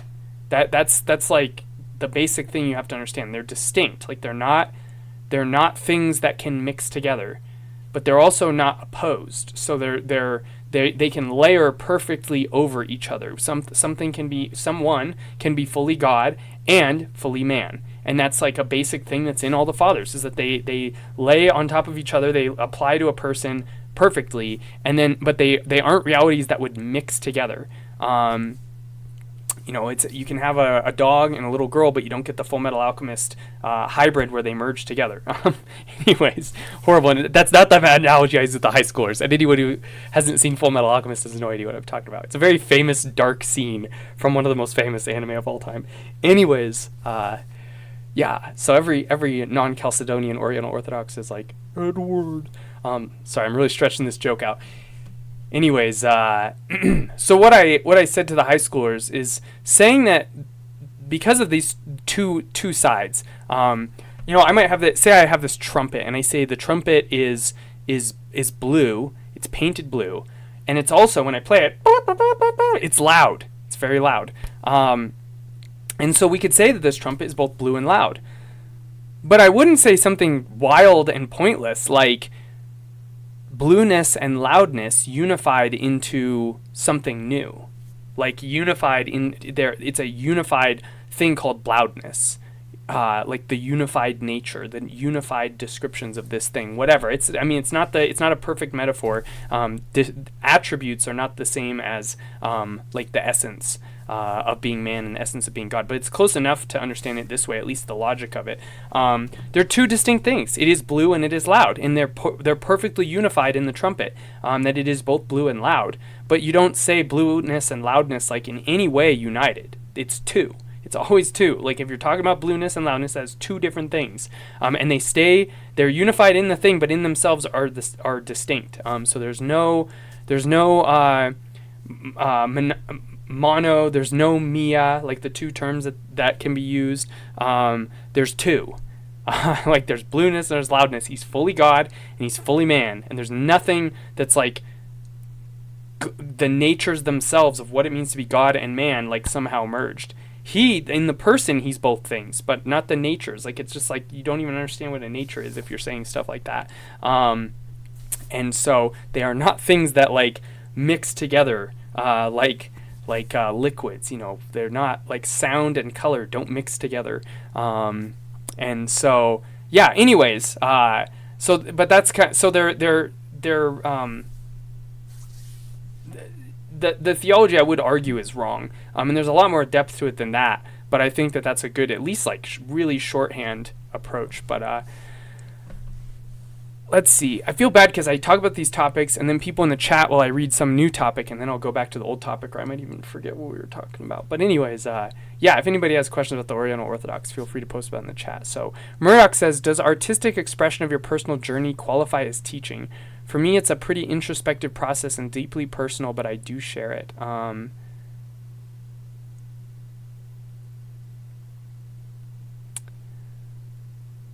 don't know what you mean by artistic expression. You mean like making music? Like if you made a song or wrote a poem or told like a short story? I mean, technically, any way you're conveying information about orthodoxy that will in some way influence someone, you're teaching. Like that's pretty much what teaching is, influencing someone. Like you'll change their behavior in some way related to orthodoxy. You're teaching about orthodoxy. But there's nothing in orthodoxy that is legalistic at all. Like, don't teach. Like, that's not at all an orthodox teaching in itself. That's why people go a little too far the other way.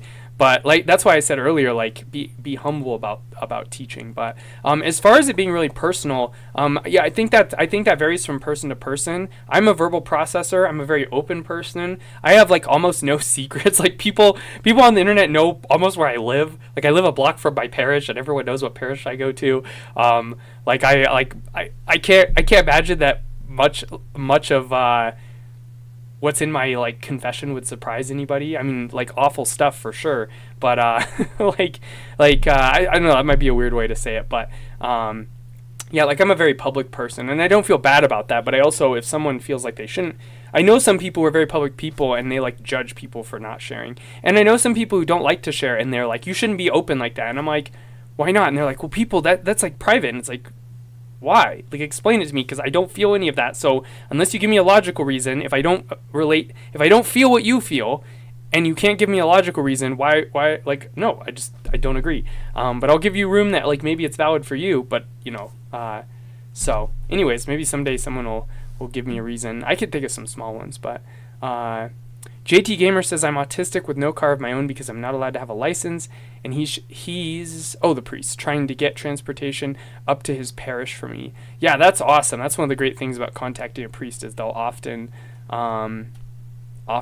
help us with these things. So yeah, autistic Nintendo gamers. Many of my friends. I've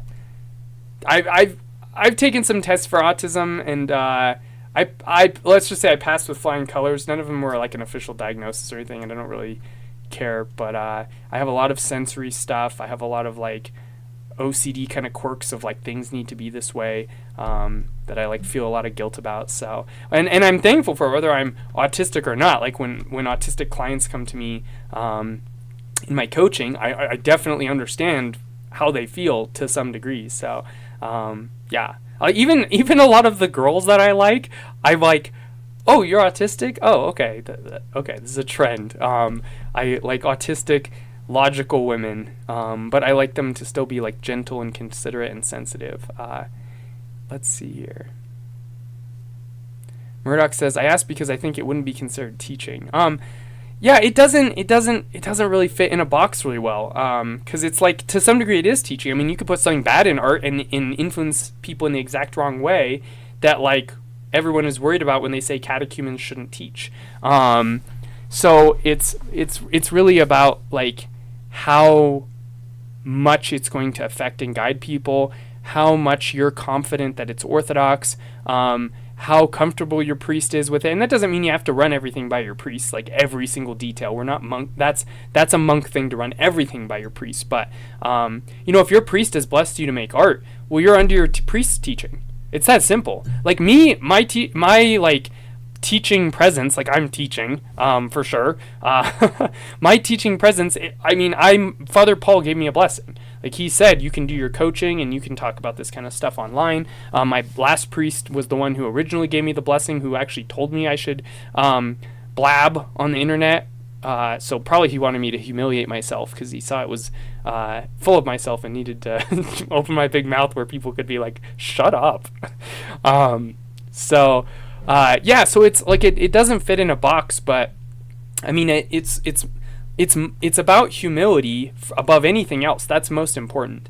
Like it's bad for your ego. It's bad for your walk with Christ to be like presuming to be a teacher. Scripture says not many should presume to be teachers, but to some degree we're all teachers, all of us. If we're not teaching in any way, we must be a monastic in a cell. We must be having no conversations with anyone about the faith, and I don't think that that's actually how we're supposed to be. So, yeah, but part of humility is submitting to your spiritual father. So if your spiritual father blesses you to make whatever art you make, you're good. Like that, like you got the basics down. Like whatever it is teaching, whatever it is conveying something to people that affects them, you have your priest's blessing. So I think that's most important. Let's see, catching up a little bit on the chat here.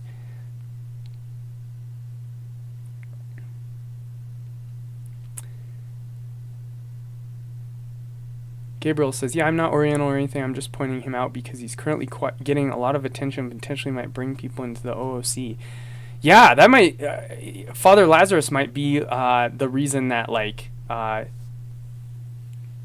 Truglia, that's his name, Craig Truglia did that stream I was mentioning earlier. So, yeah, it'll be interesting. Actually, Father Paul just today released a video that was about, like, our church uniting with other churches. That was very interesting. And of course he took a pretty like conservative but not negative, not hostile stance, where it's like, no, we're not two lungs, like we're not gonna unite with other churches as they are, but like there can be room for dialogue, and we should most certainly be friendly and charitable and loving to them. It's like, yep, pretty like that is the Orthodox view. Anyone saying anything else other than that, like either being hostile or being ecumenist, like neither of those are Orthodox. So Monovan says, Father Stephen DeYoung recently explained on a stream how Calvinism is Nestorian because they say that Christ's human nature post-resurrection doesn't take on infinity. Interesting. Yeah, I think I saw that pop up on YouTube. I want to watch that. They say Christ's human nature is only at one place at one time while his divine nature is omnipresent. Yeah, and that's different than theosis. Our human nature participates in the divine nature through its energies. As I understand it, I talk like I know this stuff really well, and I'm 75% sure I'm right. That's why they can't have theosis in their framework. Yes, I'm right. It feels good. I want to win, like I said earlier. Okay. Murdoch says, yes, that's what I mean. Painting a picture, playing a song, writing a poem, etc. Yeah, I mean, technically it's teaching, because you're probably going to convey something to someone and influence them in a direction, which at the most core, basic, bare bones level is what teaching is. But whether it's enough to actually be worried about it, no, I don't think so. So, and that's why, like, we've kind of been saying this for a lot of this stream, like, video games are bad. It doesn't work like that. But like, be mindful of what you're doing. Yeah, and same with is art teaching or not? Well, kind of. Like, catechumens can't teach. Well, catechumens should be humble and be really cautious to open their mouth, but there might be a time for it. My rule, here's like a safe rule for, like, if catechumens are on Twitter or whatever, before you say anything, pray and say, Lord, I don't know if I should speak or not, but help me to know what to do. And then if you feel like you should still speak, say, Lord, help me to speak in a good way, and then do the best you can and leave the rest to God.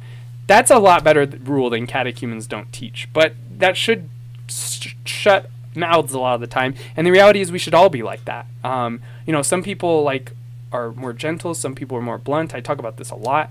And if you're going to be blunt, like, Orthodoxy is biased towards being gentle for sure, but if there's a time to be blunt, but if you feel like being blunt, pause and pray and ask God if you should, and if you still feel like you should be after you pray, then say, Lord, have mercy on me if I'm making a mistake, and help this other person, and then be blunt with them.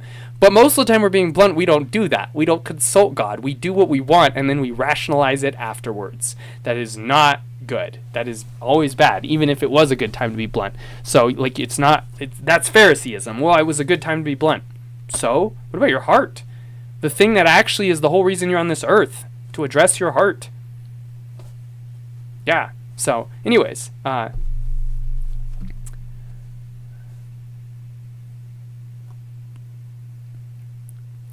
Michael DeRobio, correct me if I'm pronouncing your name wrong. Michael says semi-autist. It's a superpower when properly applied. Yeah, it's, I always tell people, like, I've got OCD symptoms, I've got ADHD symptoms. I've got autism symptoms, which I'm thankful for, because in my coaching it's useful to have like a little taste of those experiences, whether I have them or not. I'm not interested in that. We could have a whole stream about how like psychology doesn't fit into these boxes. Thaddeus does not like boxes. This is very clear. Anyone who knows Myers-Briggs, I'm an ENTP, and like anyone that's like absolutely certain about anything, ENTPs are like, nah, man, nah. There's always room for doubt. There's always room for fallibility. There's always a margin of error. So anyways, yeah, but I've told people, I'm like, I don't like the parts of me that are like ADHD symptoms. I do not like that part of me. The part of me that's like autism symptoms, I actually like that part of me.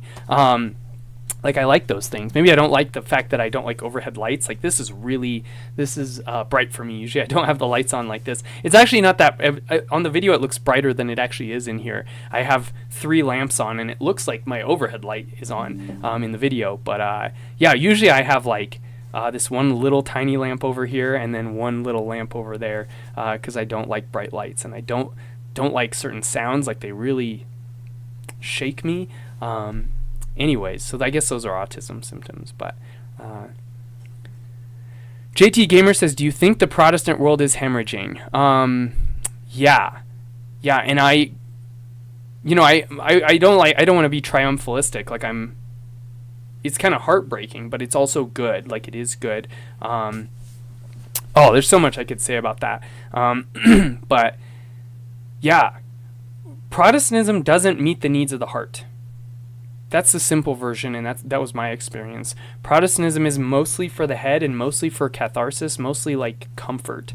It doesn't mean that Protestants are not seeking Christ. There are many of them that aren't seeking truth and love, that aren't doing works that please God. There are probably many Protestants who please God far more than I do. Absolutely.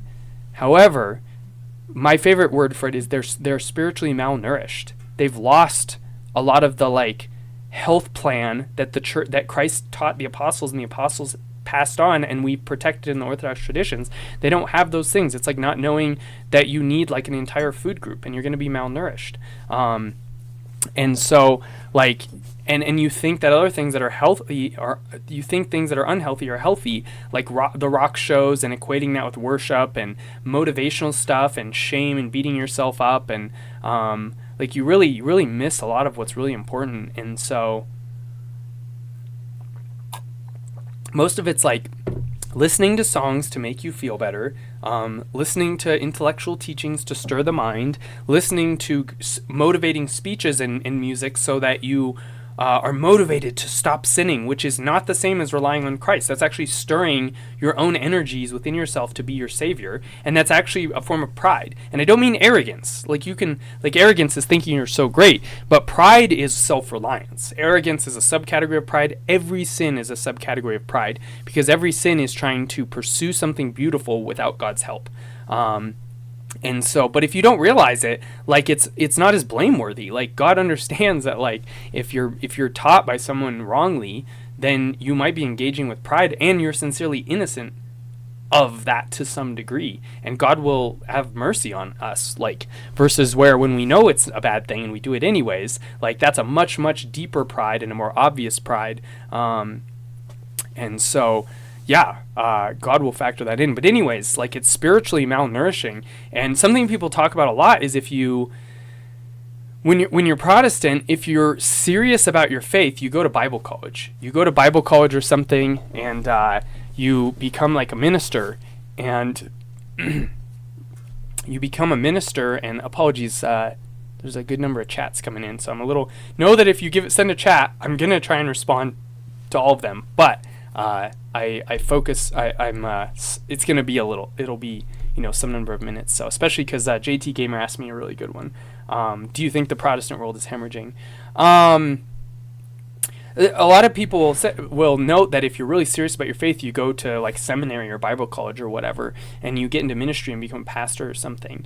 And what people, even Protestants at our Bible college, would point this out, that sets like a really bad precedent, because what are you gonna do if how is this practical for like in the big picture? Like only like is every person who actually is serious about Jesus going to be a pastor or a missionary or something? Like what about just everyday lay people who have like a regular job? Like can they not be serious about Jesus? Just read more of your Bible, listen to more Christian radio, pray more. Well, God bless them if they do that. I'm not going to say it's going to do nothing. It's definitely going to do something, but it still just feels unsatisfying. And many Protestants say this, and I know many Protestants, including some of my like pastor friends, who are like, "Where's the sanctification?" Like it doesn't feel like we're growing in our church. Like it doesn't feel like we're trying to get amped up and have more healings and speak in tongues or have more like lectures on Reformed theology or whatever. But like there's nothing. Like my Reformed friends, either like a lot of them are just like, I'm just trying to find a spouse. Like, oh, well, I want to involve Christ, but they're just like focused on finding a wife or a husband or something. But like there's no depth with Jesus. Like there's shallow with Jesus. I'm not going to say no Jesus, but it's shallow. And it's not their fault. It's the tradition. There's a reason the apostles wanted us to be protected. Somewhere in the past is some very prideful person who left, who departed from the truth. Maybe that's all the way back at the Pope, and even Martin Luther isn't to blame. I don't know. But I can't say who's who. However, these people are victims. Like they might have a little pride, but I have a lot of pride. So yeah, these people are victims, but regardless, because there are a lot of really sincere people, and they're seeing more and more that no one is really growing with any particular depth. Like there are virtuous and noble Protestants, but the problem is there's virtuous and noble pagans. There's virtuous and noble atheists. That was one of the things that hit me. It was like only the Orthodox saints transcend the virtuous Greeks of the past, the virtuous Buddhists, the virtuous Protestants. Like only the Orthodox saints go onto another level of divine love. And so yeah, it's pushing people in mass out of Protestant Christianity into authentic ancient Christianity.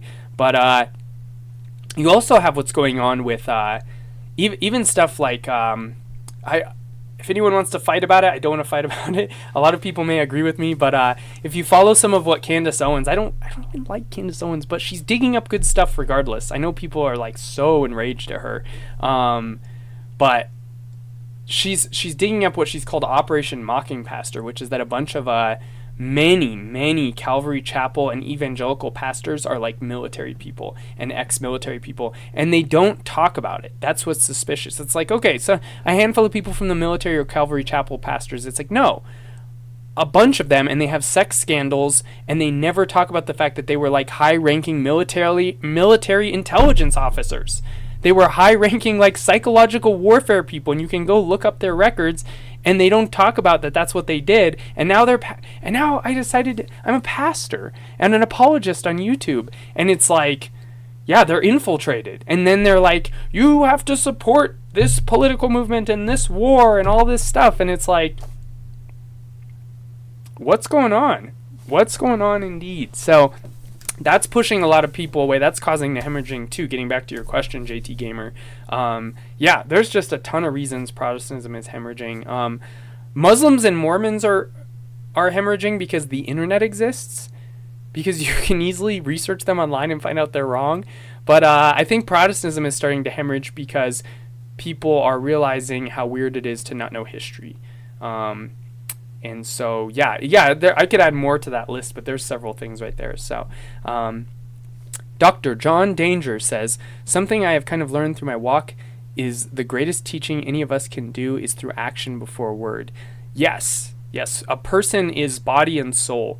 So anything that's like real teaching and real transformation for us is through action, because that's the union of thought and matter, and both are good. So Monovan says, I'm German, I'm good at being blunt. It's efficient, gets the information across with less misunderstanding. But how do they know you love them if you don't say all those mushy-gushy words and apologies, and I'm so sorry to have to say this to you, but, I just hope it doesn't hurt you, but there's an eyelash on your cheek. I'm so sorry. You know, like, you have to do that. Otherwise people don't know that you love them, Monovan. Come on. I always say I like gentle blunt. I like blunt where I can tell you care about my feelings, but otherwise you're blunt. And it's like I mean, that's the perfect balance right there. If it's all the rules of etiquette and stuff, I'm just like, oh, please don't make me do all that. I can just tell you like, hey, I love you, man. But thing, there it is, eyelash. But let's see here. Jeremy in the chat. Christ is in our midst. He is and ever shall be, brother. Good to see you, man.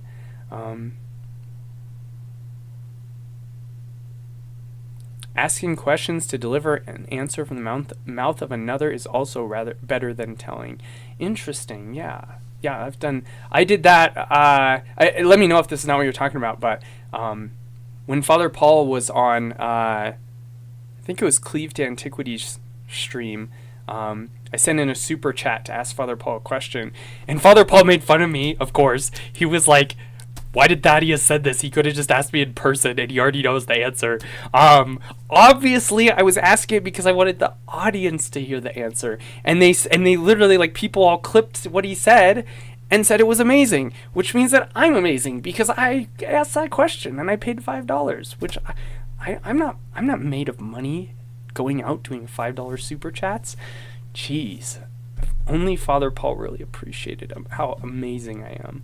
So, anyways, you can clip that out and send it to him. Jeremy says, can you go in depth on what an ENTP is? I might bookmark that one, because I'm so behind on the chat, Jeremy. That is a really great question, and I asked you to come here and ask me questions. Let's see. Yeah, so I'm gonna bookmark that as one to come back to, and hopefully I might even actually come back to it. JT Gamer says, want to talk about being in a punished version that is malnourished Southern Baptist 90s free will watch there, but it was barely a sermon in music and community. Yeah, I dated a girl in Bible college like 15, 16 years ago who was independent fundamental Baptist, which is, like Steve Anderson on YouTube, if any of you know who that is. The guy who, Lord Jesus Christ, Lord God, mercy, Lord Jesus Christ, Lord God, mercy, like, which I try not to think of him doing that sometimes when I'm praying, but it's good, it's humbling. JT Gamer says, malnourished. I don't know why it changed malnourished to punished. I sometimes hate my southern accent. I'm not sure if I'm following. You might have to clarify. Mickey Heary says, there's a lot of good material about Myers-Briggs online, YouTube as well. Let me know if you'd like some suggestions. Yeah, we've had some good, me and Mickey Heary have had some good dialogues about Myers-Briggs, absolutely. Dr. John Dangerous says, the issue primarily within much of the Protestant is the comfort of private interpretation. It allows you to intellectualize it around conviction and authority beyond yourself. Yeah, that's part of the crux of it. And when people are like, well, Protestants are different and I'm not Protestant and whatever, for me personally, I measure by sola scriptura. It's like sola scriptura is the founding doctrine of Protestantism, and all of these branches, like the one thing almost all of them hold to is sola or prima scriptura. Now obviously, like, those are slightly different, but most Protestants believe prima scriptura, and it's just called sola scriptura. So it's somewhat semantic, even though it is worth clarifying. Like, if I was writing a book, I would be very clear about it on a stream. I do what I want. You're not the police of me. But yeah, like if they believe Scripture is the primary authority, and which emphasizes, without them intending to, private interpretation, then yeah, it's like, sorry, bro, you're Protestant. So Robot Mechanic says he was part of the Southern Baptists, and they are a confusing bunch. Yeah, I was in culture. I went to a Baptist Bible college technically, but it wasn't very Baptist. It was actually very ecumenical, which for Protestants is a good thing, meaning they were like friendly with Orthodoxy and Catholicism. They had Calvinists and Lutherans, but also charismatic and Reformed, and like people from all different backgrounds, but lots of mainline evangelicals. But yeah, it was very interesting. But yeah, we weren't allowed to drink, even though the professors could drink. But everyone was like, well, deep down we know it's because if the professors drink, the donors to this college don't bat an eye. But if we change the policy for the students, they'll all be really upset and stop donating. So that was my little taste of Baptist culture, even though the Bible college just did not care and all the professors drank. It was like the hypocrisy of paying for a school so that the students can't engage in this behavior, but the professors do. So JT Gamer says, in my mid-30s, and I've been with the Southern Baptist Church, officially a member with the Southern Baptist Church since I was 13, but I was there before that as a child. Interesting. Yeah, I'd be curious to hear more of your stories. So Mickey here, he says, where else is there chats? Like for the stream, this is the only chat, the one that I'm reading here. I don't have any others. Technically, if someone sent me a super chat, or I mean, even if they messaged me on the Discord server and like tagged me, it would pop up on my screen up there. One of my many hundreds of screens here in my office. But the stuff with NAR is pretty off, to say the least. NAR, I don't know what that is. Robot Mechanic, can you clarify?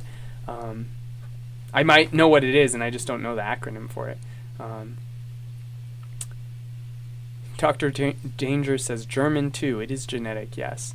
Numbers and letters. I'm late again. Hey, just happy to have you. Good to see you. So, yeah. If I go normal time, I'm going to be here for another hour. We've got 2 hours down. So I haven't got into my journey to Orthodoxy at all. Numbers and letters. You're going to be totally heartbroken. No, we've talked about video games and art and Protestantism and a lot of stuff. This has been a all over the place stream, but I think a good one. You got my subscription on YouTube sub. Awesome. Thanks for signing up, JT Gamer. Yeah, and I'll plug here as I often do in my streams. You can go back and watch my streams. The one I did last week, last Tuesday, was like probably the best one. That's most worth watching, and only the first about 2 hours of it. But I much more recommend my videos and my blog posts, like my regular videos, not my streams. My regular videos are lectures. They're linear. They have like they're like maybe half hour to an hour or hour and a half. But I think those are my best content. My absolute best content, in my opinion, at least my favorite of anything I've ever made, is my short story, The Explorer. Go on ThaddeusThought.com, click Writings, and scroll down till you see a post called The Explorer, a therapeutic short story. I wrote this short story to use in my sessions. I literally use this short story as therapy, as Orthodox therapy. Like, it's psychologically beneficial, it's spiritually edifying, it has some church father quotes in the end that drive it home. I would highly recommend it. So if you're down, absolutely go watch that. So yeah, and there all the links that you might want or need or be curious about are down in the description. So open the description, skim through what's there. Yeah, and any support people have, like whether it's like $2 on Patreon or a $2 super chat or whatever, I really appreciate that. It's a huge blessing, and it allows me to keep doing what I do. I don't know what that is, but anyways, Numbers and Letters says, hey, can I derail the stream with some more broken laptop Linux woes? Yeah, put it in the chat. I mean, I might not comment on it like I'm doing with with most of the stuff here, but I would definitely at least read it. So JT Gamer says, no, I've not officially gone to a service yet. I don't know if I'm allowed to say I'm how it word. Yeah, I know these are typos from voice typing. I've been collecting the books, watching YouTube and Ancient Faith Radio. I don't know what to categorize myself. I know I'm not an inquirer. You're an inquirer. Inquirer is not like anything that's required. If you're inquiring into the faith, you are an inquirer. A catechumen requires like a formal acceptance by your priest, and he prays a really short prayer over you. But yeah, if you're inquiring, you are an inquirer. So let's see.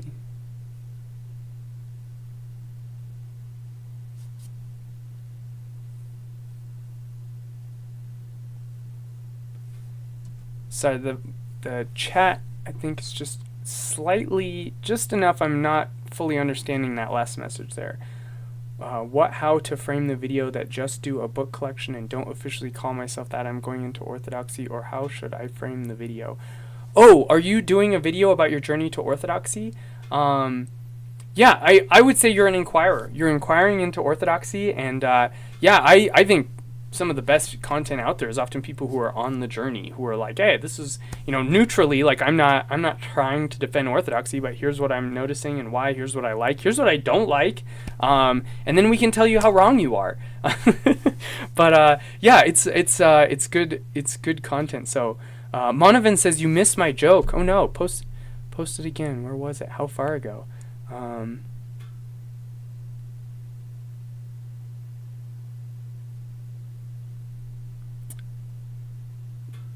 I read about Calvinism. Was it after that? And then I read about Germans being blunt. And then I don't see any other messages from you. So you might have to post your joke again.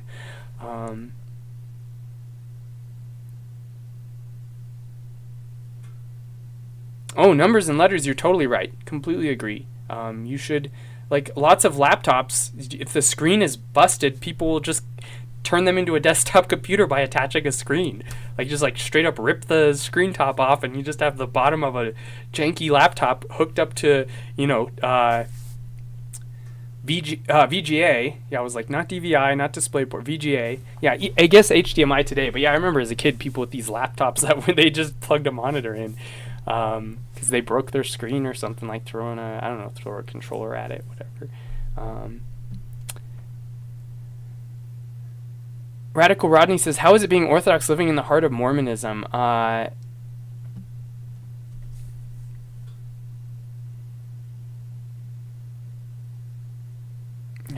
catching up on the chat with these German jokes. I think your German jokes are for Germans. Like, maybe that's why I'm not getting them.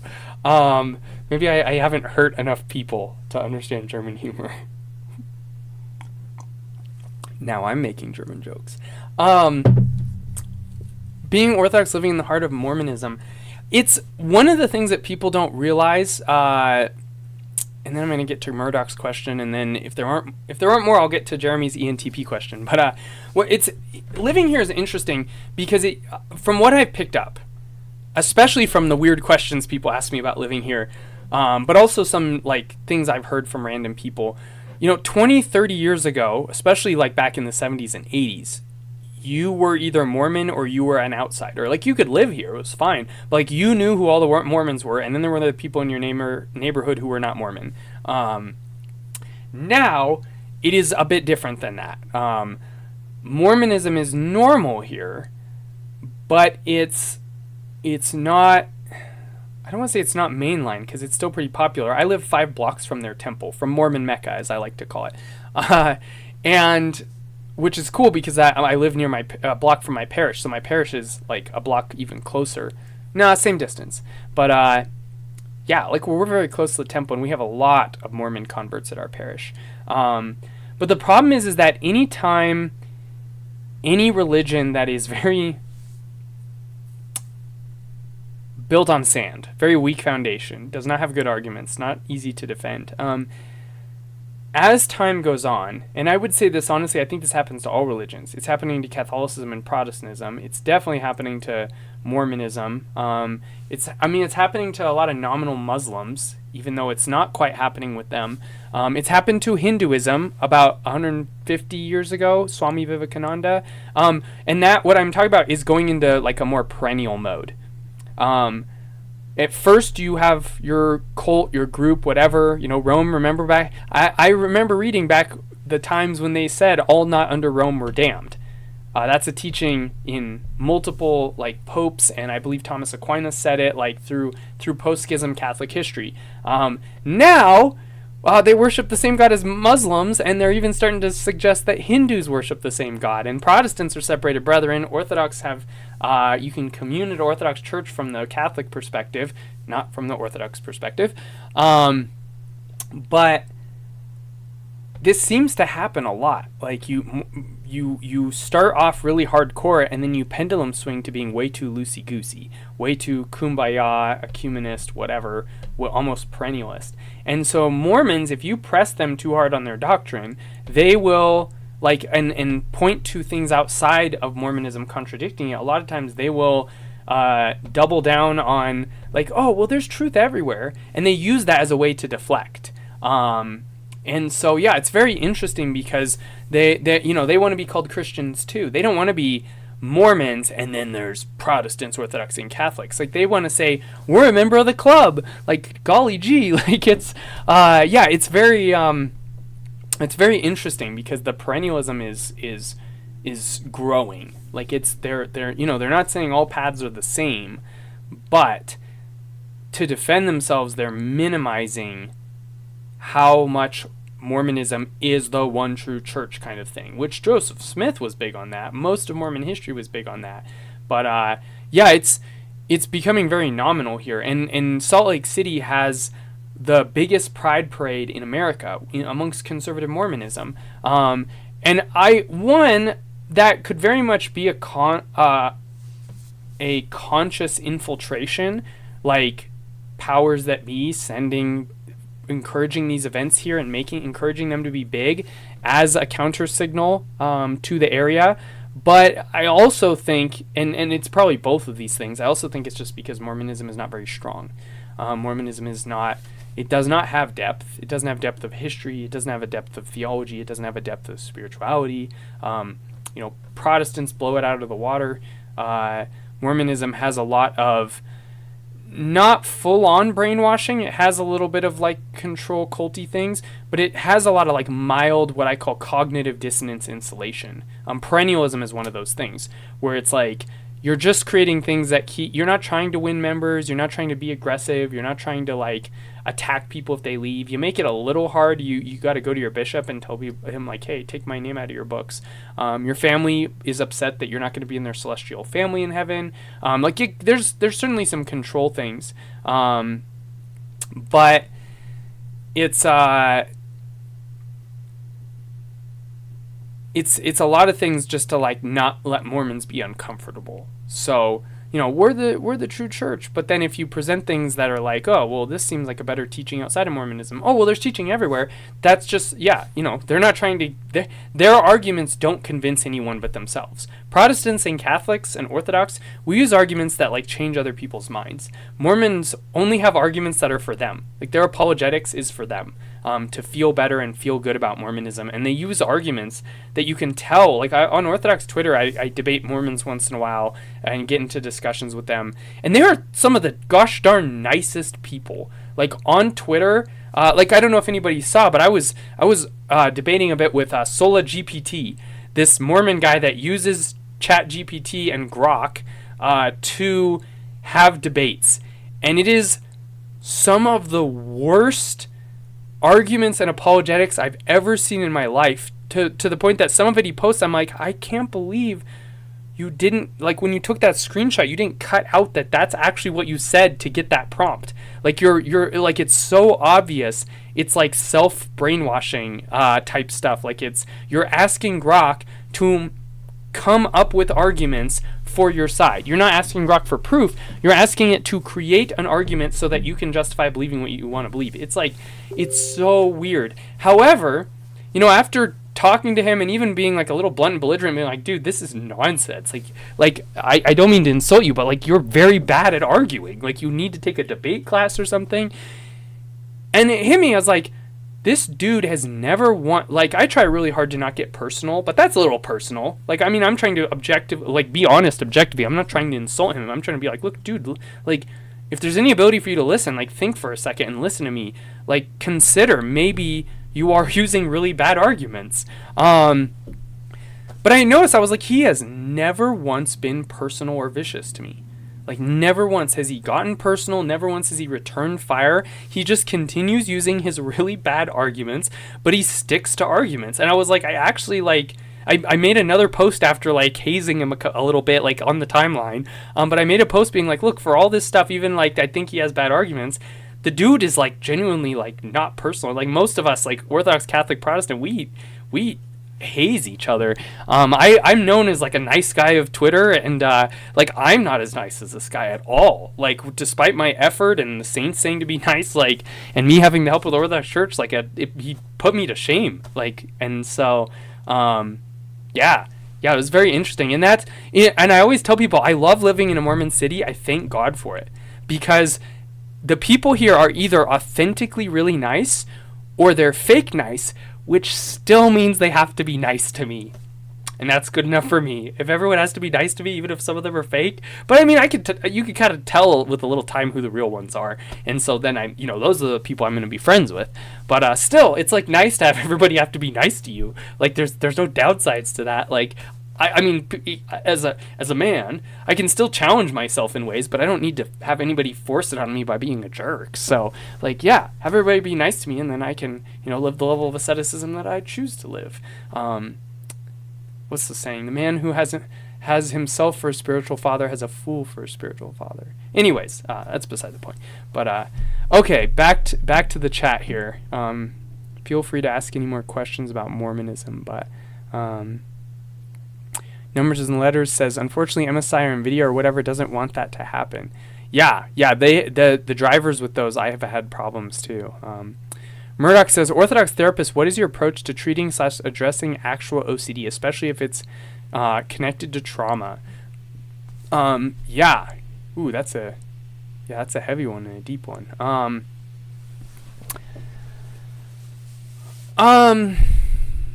Geez, I always feel like when I'm talking to a client and they ask me these questions, I don't know what to say. And then they get in their personal details and talk about their trauma and their OCD. And then I'm like, oh, I get some ideas. So baseline, this is like a baseline thing. I could just, some of my advice, like I say it for a thing, but you could just copy paste it to everything. Anytime the OCD arises, most OCD therapy will tell you, and rightly so, you try not to feed it. You try not to give in. Now, sometimes you're going to give in, and there's no reason to be hard on yourself or beat yourself up. That's not going to help you.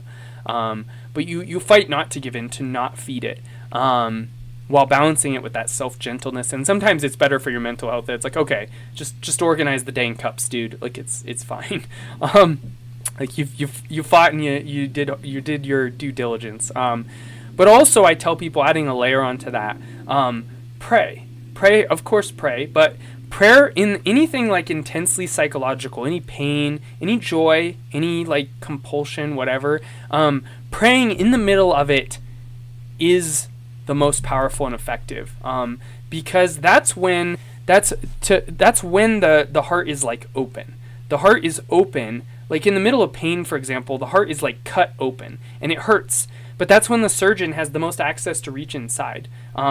You could also say that that's when the heart is communing with the thing, communing with the damage. So I kind of think of it's like an S shape. I don't know why, it doesn't really matter, it's an S. But I think of like down here in my heart is the wound.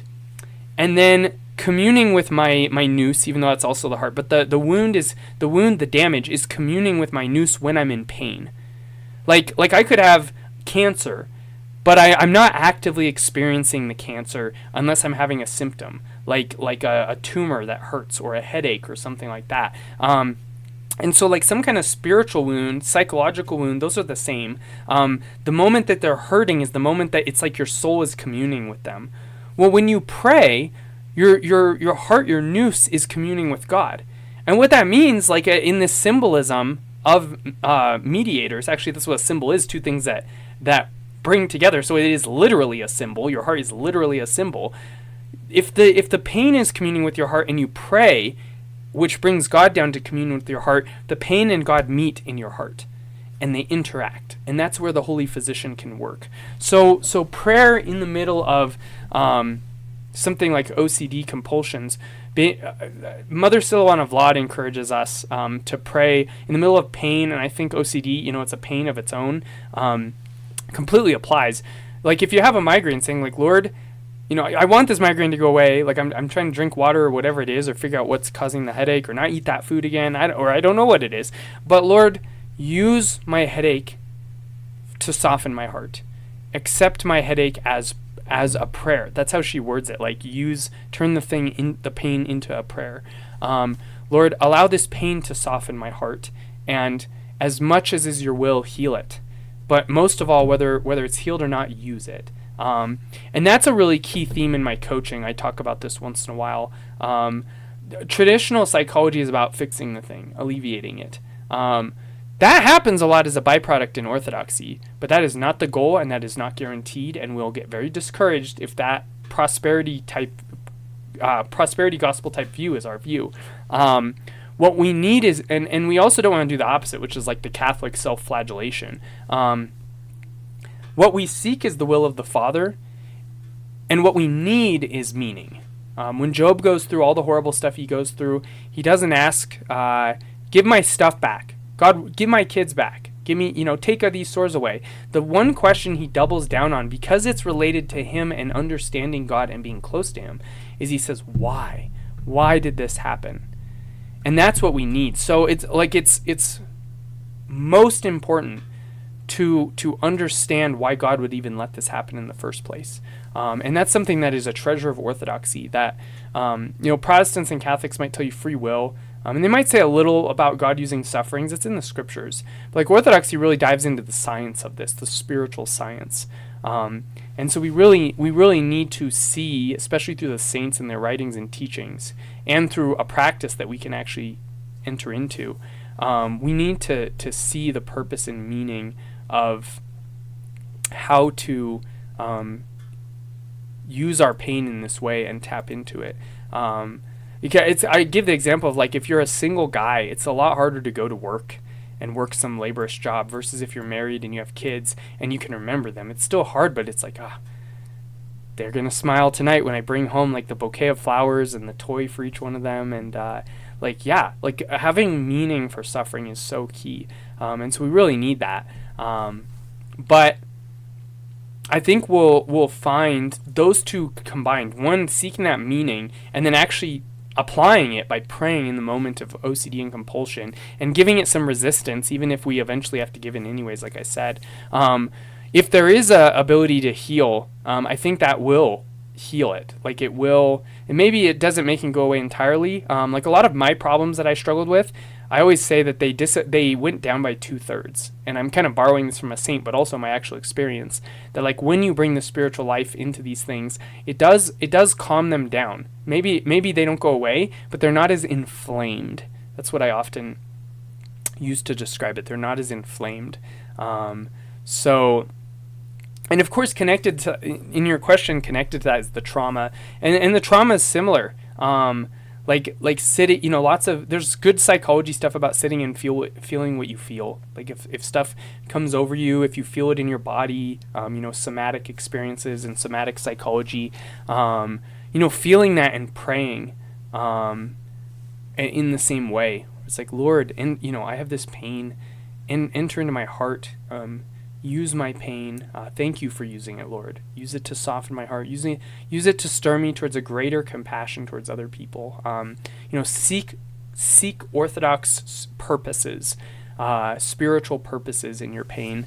And it's through that God often works out what needs to be worked out. And so, and of course, this includes a lot of classic stuff too, like talking to friends, talking to a priest, talking to a therapist, whatever it is.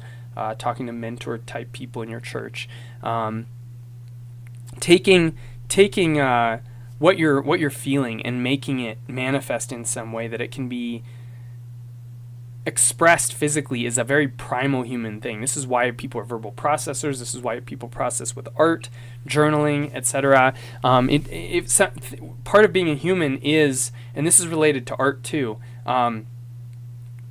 is priesthood. I have a whole video about this on my channel, but priesthood is that bridge, like I was saying, two things coming together in us. And this is why when we failed, Christ is the great high priest, because he's a mediator of failed mediators, bringing man and God back together. But our job is to bring God and creation together, to bring, through prayer, bring God into our hearts, and then what's in our hearts is expressed into creation, literally, but also symbolically, where we like create art and stuff like that, but also those people who meet us literally meet God because the Holy Spirit dwells in us. And this is where relics come from. This is where holy objects come from, holy ground, consecrating temples. But I forget if I heard this from someone. I think I did. But the purpose of the Orthodox life is to make the whole, all of creation and everyone and everything a relic. Everything should be holy. And in fact, holy means set apart. Holy should be flipped. What set apart should actually be hell.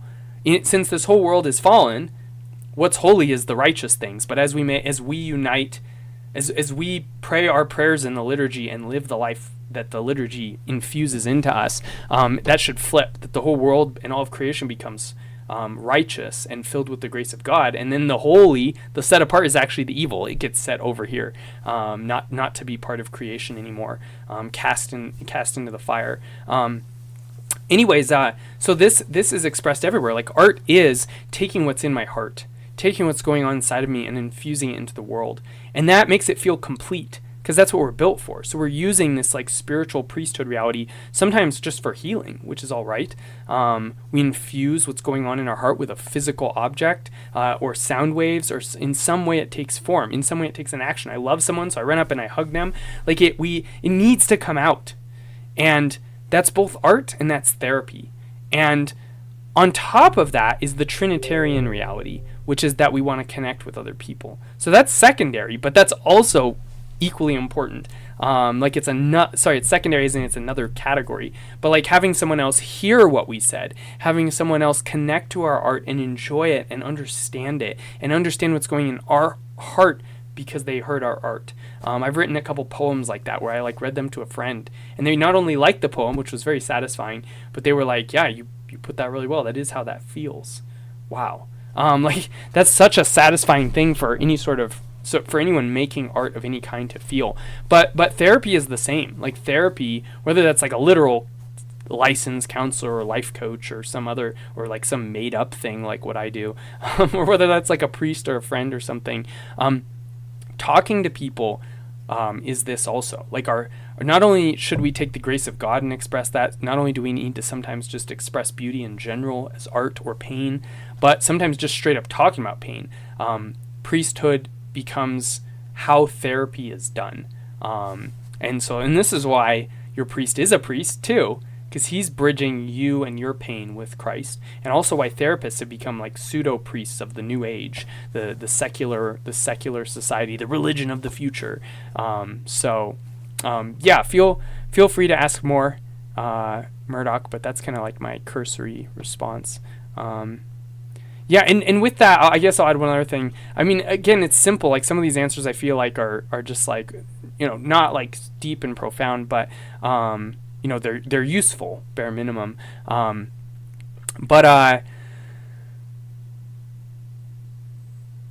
Just, I hate how simple it sounds, but just digging into the spiritual life in general. Like, go read Elder Thaddeus, read his book, Our Thoughts Determine Our Lives. Go read St. Porphyrios. Go read the Spiritual Counsels of St. Paisios. Go read Mother Silouana Vlad's book, God, Where is the Wound? That one is fantastic. If you struggle with shame, read Face to Face by Father Stephen Freeman.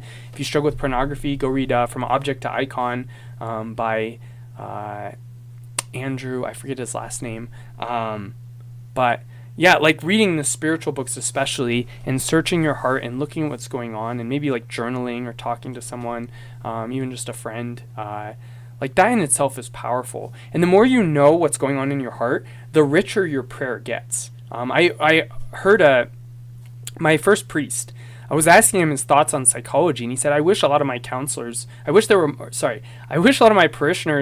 had more Orthodox therapists available that they could go to. He said, because they come to me and they sincerely confess, like, I yelled at my wife, but he said they don't understand why they do it. And he said, I want them to, like, have that deeper confession. And I realized, like, yeah, that's part of what the value of talking to friends or your priests. Some priests are not adept at giving deep spiritual guidance, and people don't realize that when they're like, oh, ask your priest is your spiritual father. It's like, well, sometimes, but sometimes that's not their strength, and expecting every priest to be able to do that and guiding people towards their only can get advice from their priest is just not Orthodox at all. And it's very dangerous. Like, you're telling people this advice that they can only learn from their priest, but that means you're functioning as their priest. So don't say that. Have humility and let them learn. Like, if people come to me and they're like, which Orthodox YouTube channel should I watch? I mean, I usually recommend like Father Spirit on Bailey and Father Paul. After I've recommended my channel and made it very clear to them that my channel is the best YouTube channel that is in existence, especially for Orthodox content. But then afterwards, Father Paul and Father Spirit on Bailey. But usually what I tell them is, watch all of them. Like, go as long as they're Orthodox, but go watch Father Moses and Father Peter. But if they're like too blunt, like maybe they're destroying your peace, like they're not for you. They're fantastic. I love both of them, but they're not for everyone. And not everyone has to like Father Stephen DeYoung and Father Andrew Stephen Damick laughing all the time. Like that's fine too. But like listen to as broad a variety as you can. And when you hear all these different personalities all speak together in the Orthodox Church, that's what you know is Orthodox. That's what's safe and reliable. So, anyways, catching up on the chat here. Oh, I see Nolan in the chat. Hey man, good to see you. I shifted everything back an hour because there's a lot of Orthodox streams that happen at the same time. So I'm trying to leave it so that the tail end can probably pick up some people, and that worked last week. Actually, we had all of Cleve to Antiquity and Alex Soren, Orthodox lawyer, jump in here, a bunch of them, and it pumped up to like record numbers for me. So yeah, it was awesome. So let's see. Okay, yeah, I knew I was gonna be Murdoch's question for a little while. So JT Gamer says the first book that got me sent me down this path was the Apostolic Fathers' New Translation by Rick Brannon. Yeah, I haven't heard of that. Is Mormonism really going woke? I thought it would after Kwaku versus James White debate. Numbers and letters, I don't know if it's going woke yet. I wouldn't be surprised. But it's not opposing it. That's where I think things are at. Like it hasn't gone woke. I think a lot of Mormons are woke to some degree.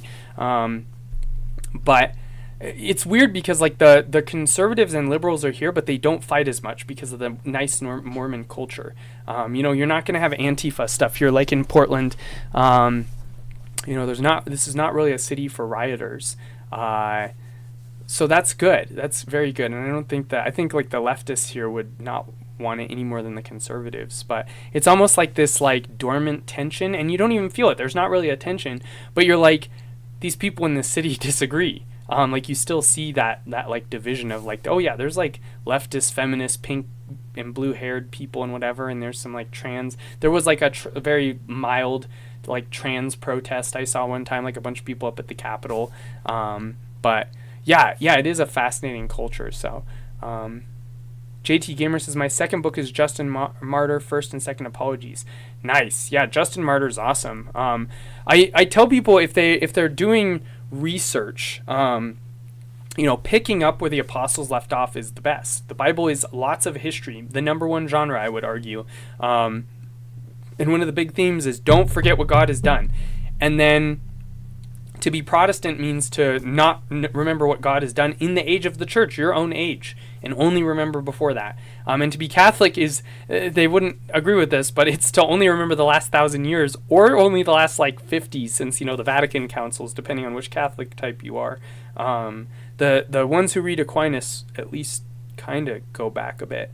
But it's like, before that, they just know St. Augustine and papal proof text. So there's exceptions to that. I meet Catholics who will read St. Ambrose, or like I met one who read the Ladder of Divine Ascent, and I'm always telling them like that, since I know that that's a good way to like something I can constructively guilt them towards. I'm like, go read the spiritual writings of the early church. Stop reading the apologetics. I mean, you've read, sure, people should read it, but you've read enough. Go read their spiritual writings, because that's what kept me from Catholicism, was I had read about hesychasm, I had read about the dispassion, these different spiritual ideas, and I was like, this, and it was part of why I rejected Protestantism, and then I was like, the Catholics are doing the same stuff. Like, they're doing outwardly different stuff, but it has the effect that the Protestant rock shows have. All their art, the and blood and like imaginative prayer, this all is passionate. Like that's the goal. The Stations of the Cross are passionate. Like that's what the way they use them. Now if you have those paintings of the Stations of the Cross, that in itself I have no problem with,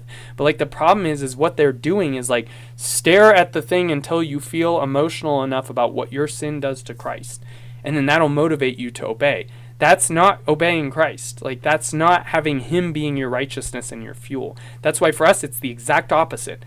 Stillness. Set aside all sensory experience. Set aside everything you feel and have a private, alone moment with Christ and simply call out to who he is.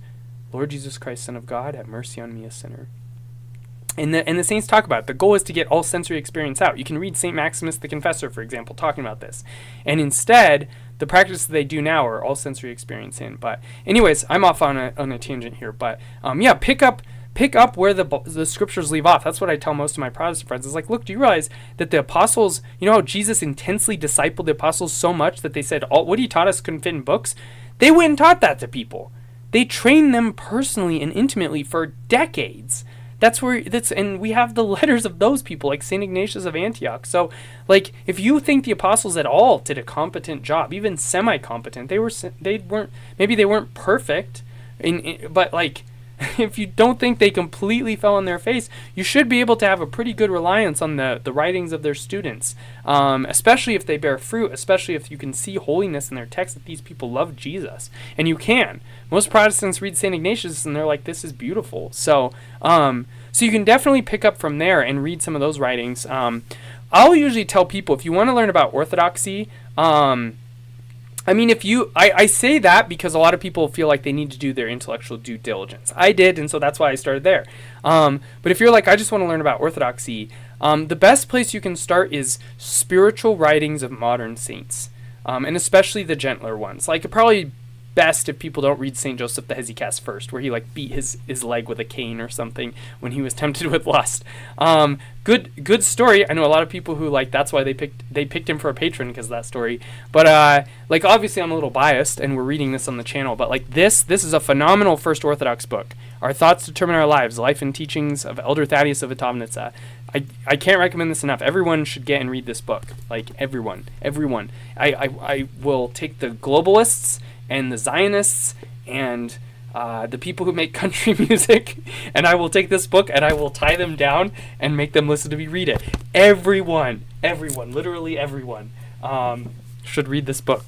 But yeah, and also St. Porphyrius is Wounded by Love.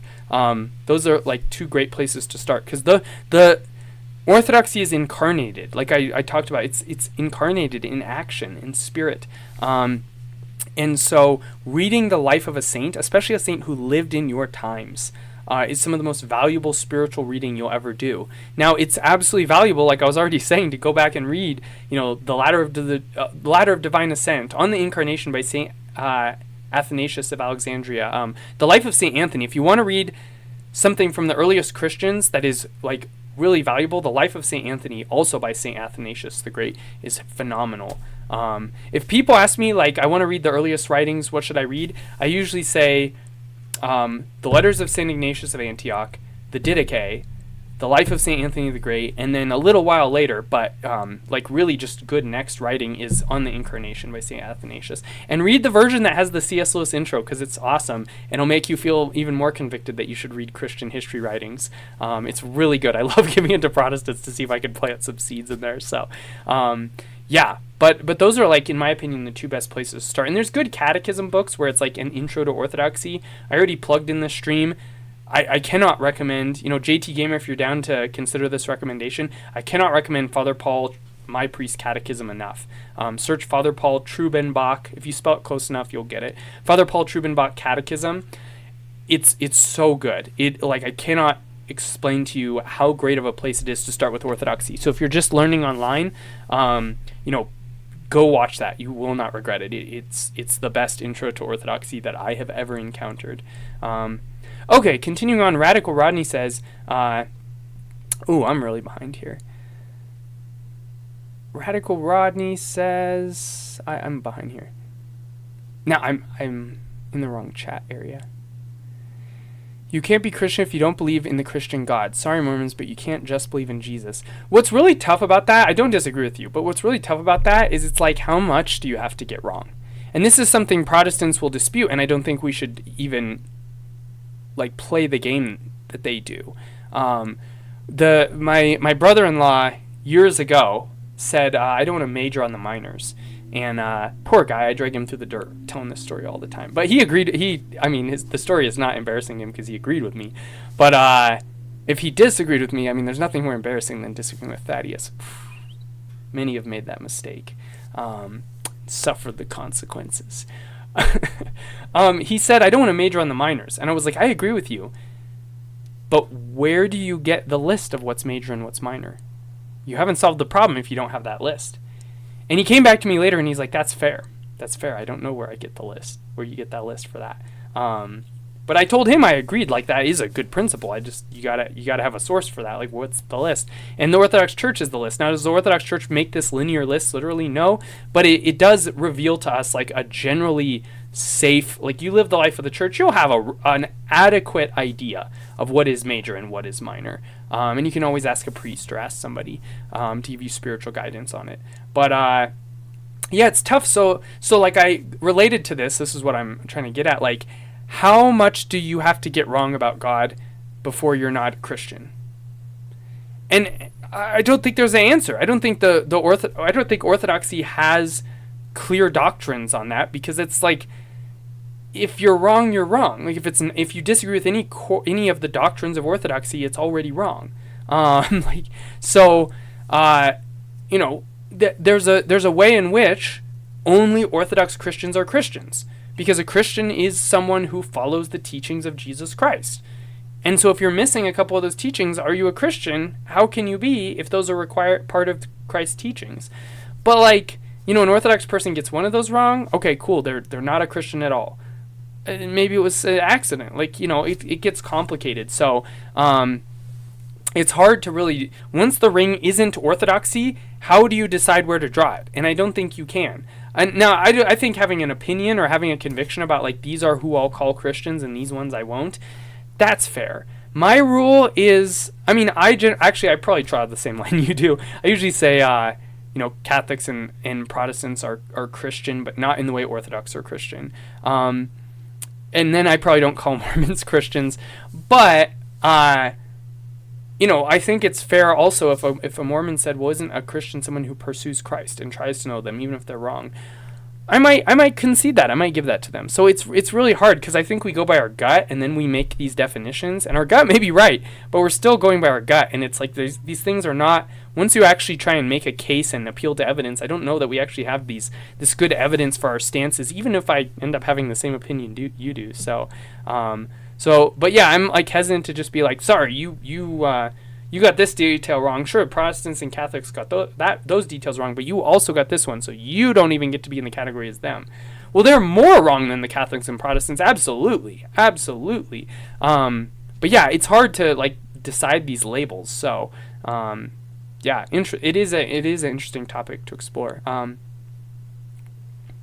Numbers and Letters says, I'm obsessed with making prayer ropes out of knots and beads. Have you ever made one? Yes. They had they have the women's group at our parish, but they made an exception for one women's group where they said anyone could come because they were going to teach people how to make prayer ropes. And I was one of the few people that did figure it out eventually. But it was a lot. I was mind blown, and I've definitely already forgotten. And I had to, and eventually I was tying it and I kept getting them wrong. Like, I was thinking, oh, there we go, and I'd pull it and it was not right. So I was not getting it that well. But one of the things I'm good at is teaching. Once I figure something out, I'm pretty good at teaching it. So I actually was able to teach a couple other people that day how to tie it, even though then I kept getting it wrong. So, whatever. But yeah, prayer ropes are wild. If anyone wants to study something fascinating and a good little Orthodox hobby, study making prayer ropes. Give them out to your friends. Maybe your priest will give them a little blessing or something, sprinkle some holy water on it, and then throw it at Protestants. That works. I've already caught like 50 Protestants, and they're still tied up with prayer ropes in the middle of our church squirming. So, anyways, let's see here.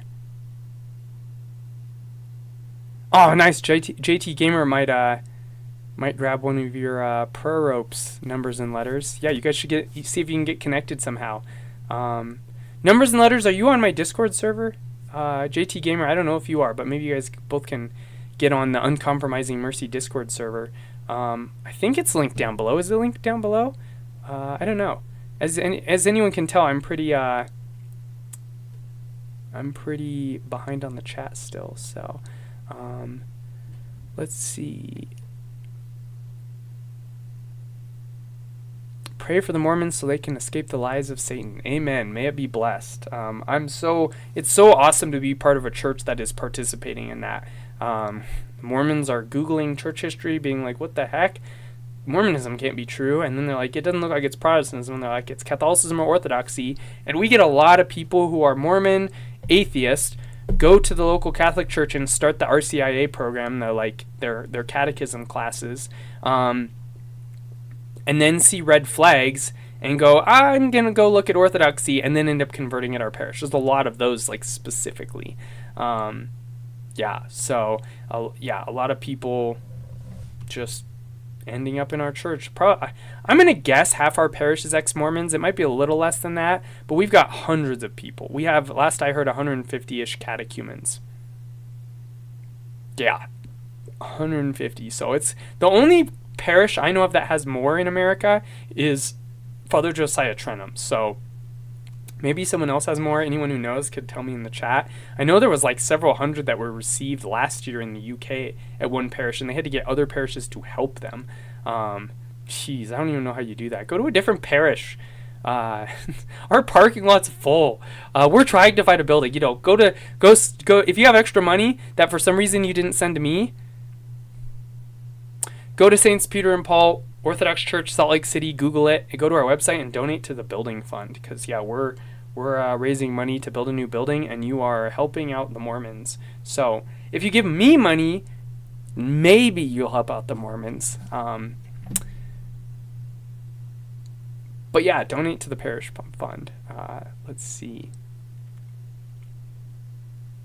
Oh yeah, I don't know how to do the 3-bar cross, that's for sure. JT Gamer, he knows what a 3-bar cross is. He just doesn't know how to tie one with the knots. It's very hard.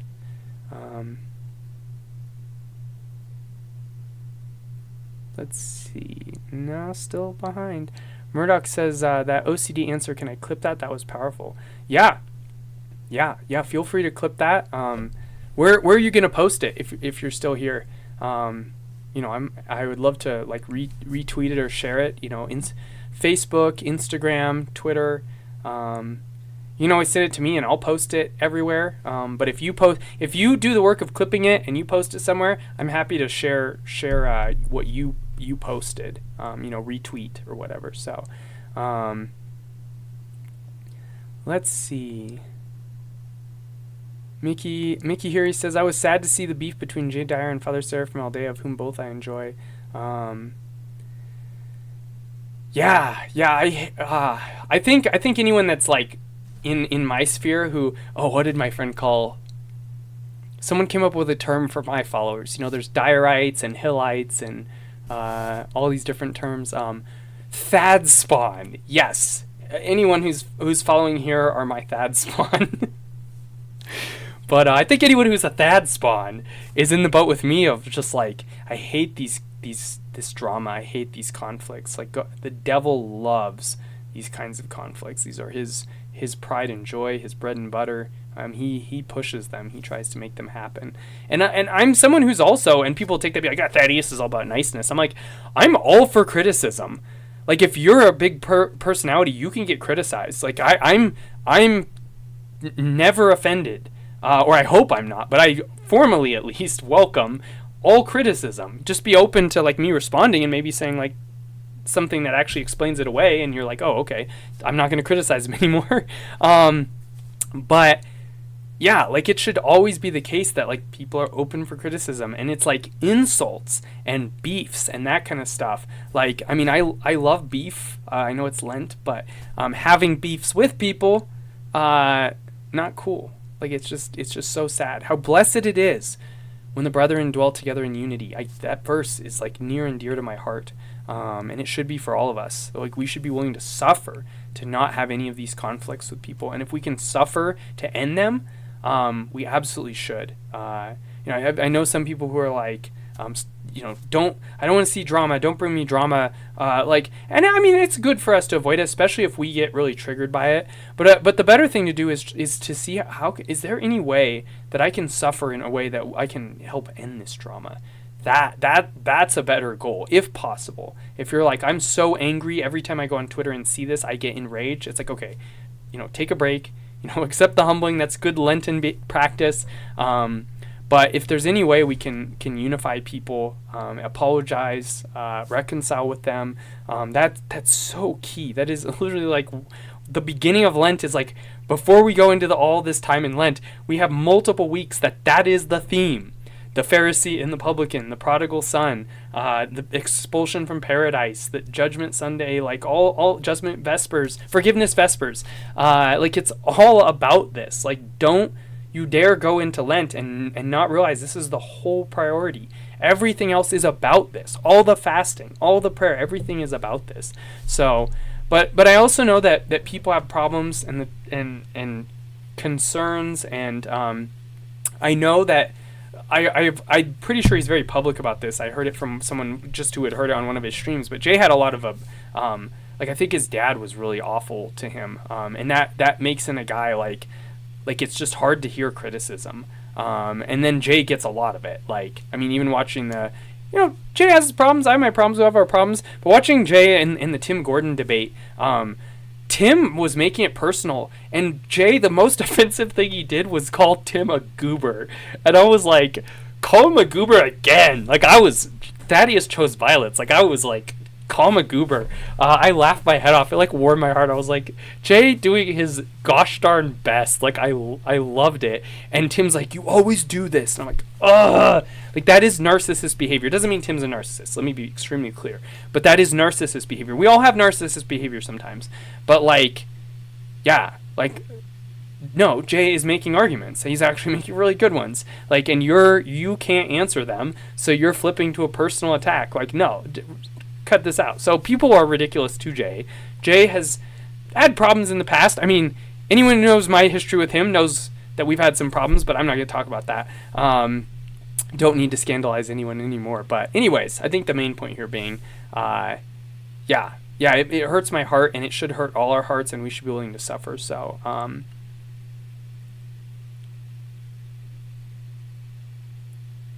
JT Gamer says, first book I mentioned, Clement of Rome and other late 1st and 2nd century fathers. Yeah. If you are like wanting to research the history, that's absolutely the best place to start to do that. Just pick up where the apostles left off. That's how most Christians in history until Protestantism and modern Catholicism. That's how most of them would have learned Christianity. They would have started with the Gospels, and they would have learned the epistles, and they would have learned the Old Testament, and then they would have gone through the spiritual writings afterwards up until today. Like, that's just how it works. So, let's see. Thaddeus, have you listened to Jonathan Peugeot's criticism of Catholic art history? That's awesome for the perspective you have. I think I heard him talk about it in a little bit in a video I saw on it was like several years ago he did a video on like postmodernism and art, and he talked about it a little bit. But yeah, that's interesting. If he talks about that a lot, I would love to hear it, because I love analyzing that stuff. It stands out a lot to me how passionate it is. So Radical Rodney says, we are so true and back. Jeremy says, I suffered greatly disagreeing with wise Thaddeus. He's very humble, and this is why I pay Jeremy to join the chat. Numbers and Letters says, I'm taking inspiration from Islamic prayer beads. Dun, dun, dun! Ecumenism! Oh, ban this guy from the chat! They have some very interesting parts and pieces. Very hard to find detailed information. I just like the looks. Honestly, that actually sounds like something that is, like, possibly something that we Orthodox could salvage. Octavian's like, I defy your wishes. I want to hear about your problems with Jay. Create drama now. It's a really long story. He like, we had one little like headbutt thing that was a misunderstanding. I apologize for it. And then I'm not sure what happened, but I went on his server and publicly apologized in a voice chat because I thought that would end everything. And then later he like came at me again, and some people, I think he believes some lies about me. Some people went through my Instagram. I have no idea who. I don't even know if they were Orthodox or whatever, but some people dug through my Instagram posts. I don't care. It's not a secret. I've never deleted them. They're still there. And found some old goth photos of mine. And since I've always been very public that like I used to struggle with gender dysphoria, never did any like trans cross-dressing stuff, never went into that movement at all, was always against it. I just had these feelings. Very public about it. these people posted and spammed all over that I was gay, which is like, I get how I look.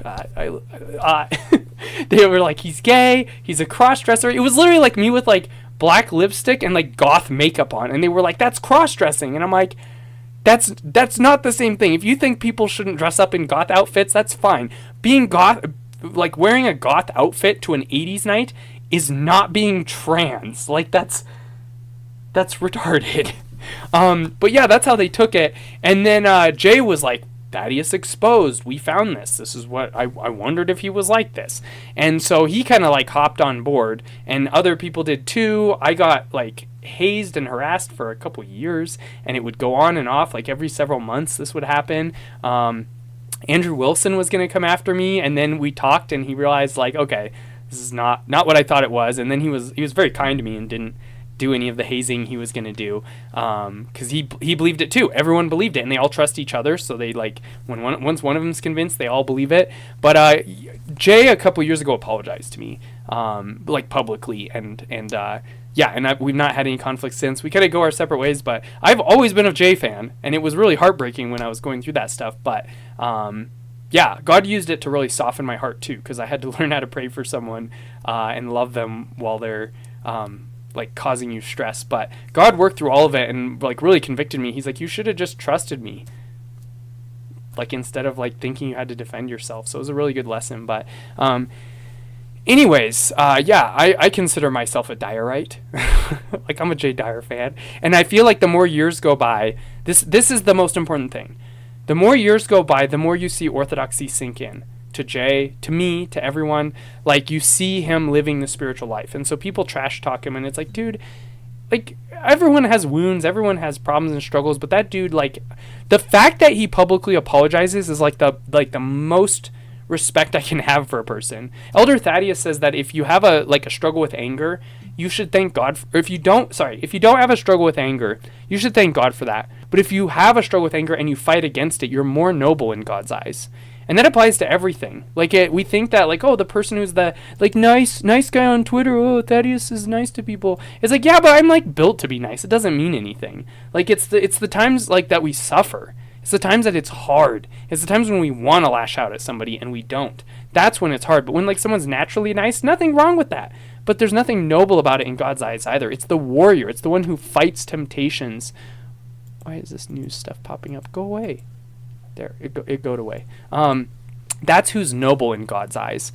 So I have a lot of respect for the fact that like I've seen Jay struggle with anger and then like publicly humble himself. That is incredible. Like that is truly incredible. Yeah. So yeah, no, I'm glad we're on good terms. I always wanted to be on good terms. I was like, why does it have to be like this? But yeah, God has plans, and he works through it. And I now I am thankful for the drama. Like I really am. Like it really did challenge things for me that were important to be challenged. You know what's really funny is of all the things I post at all the places I posted my stream today, I totally forgot to post on Twitter, which is like that's where I have the most followers. So, but it always seems like people from the Discord server are the main people here, which I appreciate. But anyways, let's catch up on the chat here. Mickey here, he says Pajot has a deep analysis of art history, dates back 2 to 3 years, I think. I'll try and find the title of it. Yes, if you can send it to me on Telegram, I would appreciate that. I would very much like to watch that. Imagine a three-way beef, Thad, Jay, and Darkside Phil. Okay, I've watched like one video on Darkside Phil years ago. We'd have to pay Phil to join in though. I'm in. I'll help pay. We'll see if Jay and I can split the bill. What Numbers and Letters says? What's the official Orthodox opinion of The Chosen? I mean, there's not an official Orthodox opinion, and I haven't watched it myself. I've seen clips of it, and I was like, I've always wanted to watch it, but so one of the things that I have to caveat, it's not The Chosen's fault. Anytime people try and depict Christ in film, it's just awful. Passion of the Christ was all right. Passion of the Christ was all right. And it's because fundamentally, I don't know how you depict Christ. I don't know how you depict someone who is God. I don't think the experience of meeting Christ can be acted or depicted. I don't think we even grasp it unless it's like St. Paisios who met Christ. And I don't think he could have acted. Like, I mean, I don't think it's possible. So it's just like, but then what I saw was like cringy, where Jesus is like being sassy with the apostles, and people be like, well, he's sassy in scripture. And I'm like, I don't think he was that sassy. I don't think he like, I don't think he looked at what the apostles and was like, get used to different. Like, oh, that's such horrible writing for God. Like, oh no, I don't think it's a horrible show. A lot of people like it. I don't like. If someone said, should I stop watching it, I would not. I would be like, nah, you're probably fine. But I just know it's probably not like super orthodox. Like, just keep that in mind while you're watching it.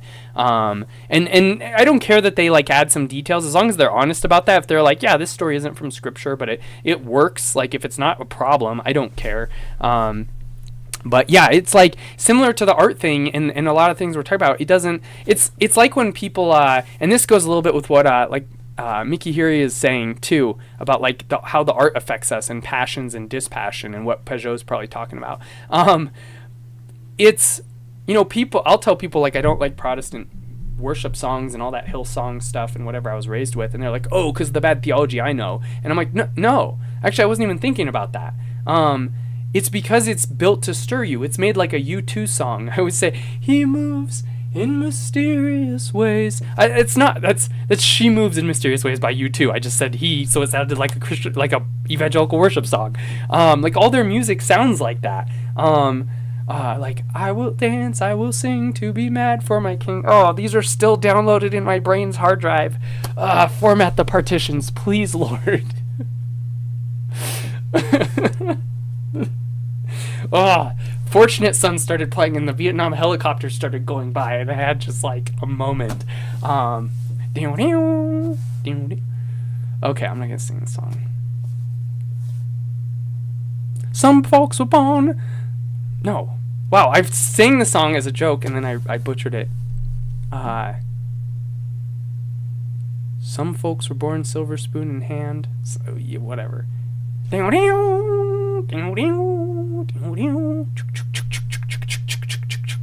Okay, anyways, sorry, I'm having too much fun. I always love a good Vietnam flashback joke. Let's see, what was I think I was answering a question, actually.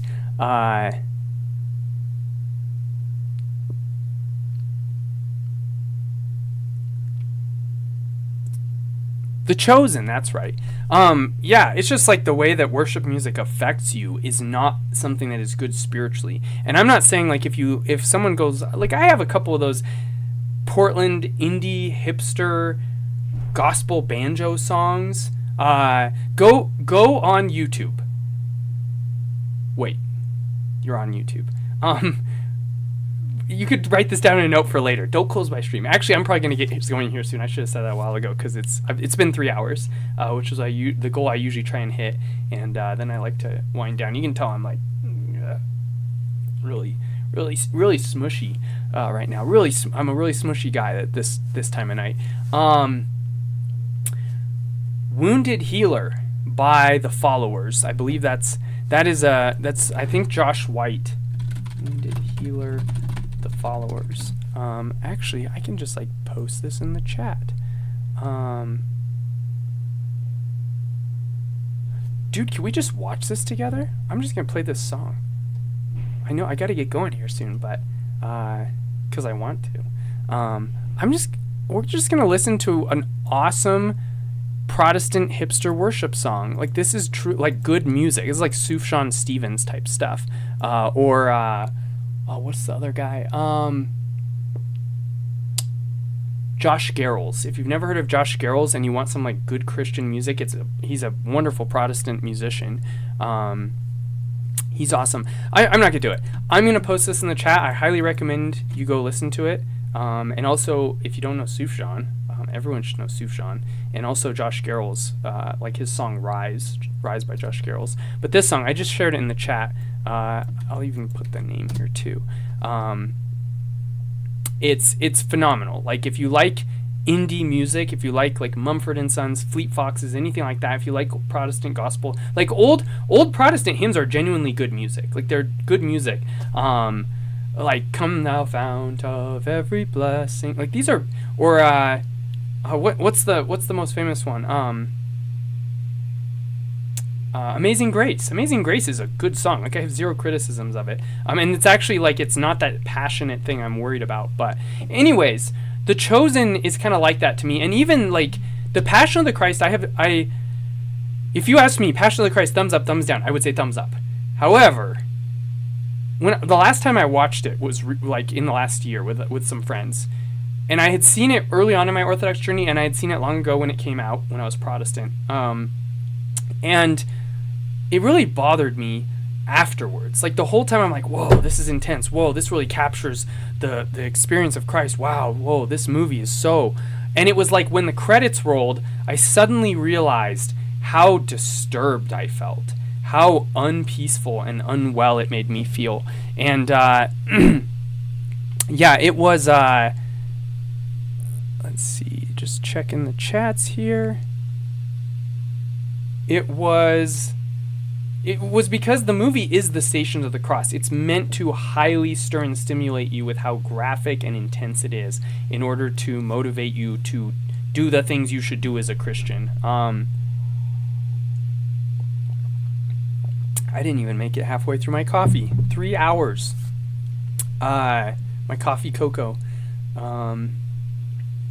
Yeah, so anyways, The Chosen just had a little bit of a cheesy vibe to it, but it doesn't mean there's nothing redeemable about it. But I'm always cautious about like these shows and stuff because they don't have spiritual understanding. It's not just theology. Like things affect us in other ways besides that, and maybe worse. Maybe it's more obvious when it's theology. It's like, oh, that's wrong. When it's like, but it's something slightly disturbing to you, you don't necessarily pick it up. A lot of Orthodox are like, oh, why would anyone have any problem with, The Chosen or Passion of the Christ? And it's a fair question, but it's like, well, there are actually good reasons. So, Octavian says, you're awesome. Jay is awesome as well. Would be sad to know you two weren't on terms. Yeah, me too. JT Gamer says, see if I have the right Discord for you. What was the name of your Discord? I have so many Discord on my old account. It's Uncompromising Mercy. That's my Discord server. The best way to find it is go on Twitter, go on X, whatever the kids call it these days. We still call it Twitter. Go on Twitter and search Uncompromising Mercy, or the username is the word Uncompromising M. At Uncompromising M. The link to the Discord is in the bio. However, I'm pretty sure it's down below. So if you just click that link, it'll tell you if you're in there or not. But it's called Uncompromising Mercy. Yeah, and it's my server. People associate it with me if they know. But I kind of don't have it branded as part of like the Thaddeus Patrick fake Orthodox life coach brand. But And I'm not super active on there. I go on there, especially when I have to like announce a stream or some other way that I want to scam my Discord members for money. But anyways, the mods are awesome. I have awesome mods that I very much trust. I don't want to add anyone to the mod team at the moment because I'm like, these guys are good and it could create a problem. I trust all of these guys. They know me well. We've been through drama on the server together, like had our hearts broken. We've trauma bonded. So yeah, most of them are dads. So let's see. Oh, Phil only needs 350,000? Yeah, I'm in. I don't know if Jay's in. JT Gamer says, sent you a message on Discord with pictures of my theological collection so far. Do I have? Let's see. Okay, cool. I will look at that later. I want to check that it was there. I didn't see a notification. Octavian says, ew, I haven't watched it, The Chosen. Yeah. Oh, Mickey Hiri, yeah, I'm curious for your thoughts. You say, I watched Chosen Season 1. It's Christ and the Apostles like American teenagers. Never have I hoped for the Man in Black Memory Eraser for more. Yeah, I feel like Orthodox people probably can just tell it's not really the right way to do things. Brian Frosting is here. Hey, sorry to guys, I'm behind on the chat. And you guys might keep me talking. I'm gonna say that I'm gonna go here soon, but I might keep talking. But Brian Frosting said, been following you on Twitter for a while. Great stuff. Awesome. Thank you, man. I appreciate that. Happy to have your engagement. So funny enough, I totally forgot to post this on Twitter. So glad you saw it some other way. Anyone who wants to post in the chat, tell me how you hear when I'm doing the streams. Are you finding it Instagram stories? I know a good number of Discord, because people are like, that's the only place where people are getting notified. Maybe people have YouTube notifications on. But yeah, or maybe someone remembered, maybe they saw it earlier and they remembered, oh, this is the Thaddeus stream time. I don't think that happened, but I don't think even when I'm excited for a stream, I remember most of the time. So Octavian33 says, bro, Jesus take the wheel. There we go. There's a quality song. Ew, gross. Portland worship song? No, I'm gonna double down. This is good music. Portland is artistically skilled.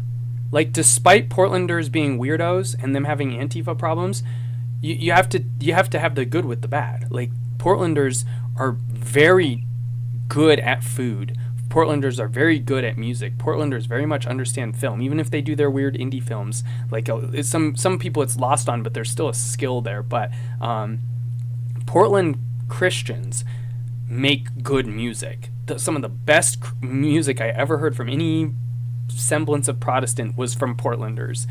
Very beautiful, and not only like my favorite personally, but like the most Orthodox. I even knew some of them who became Orthodox, and then they would go on Pascha out into the picnic tables out in the woods near the parish and play guitars and sing some old gospel hymns. Sing, come thou fount of every ding ding ding ding ding ding ding ding on a banjo. And it's like, dude, this is super Orthodox. Like, Elder Thaddeus, my patron, last time we were reading this, one of the stories I don't ever remember reading, even though I've read this a few times, was when he was sad about his elder dying, Elder Ambrose of Miljokovo, the young elder.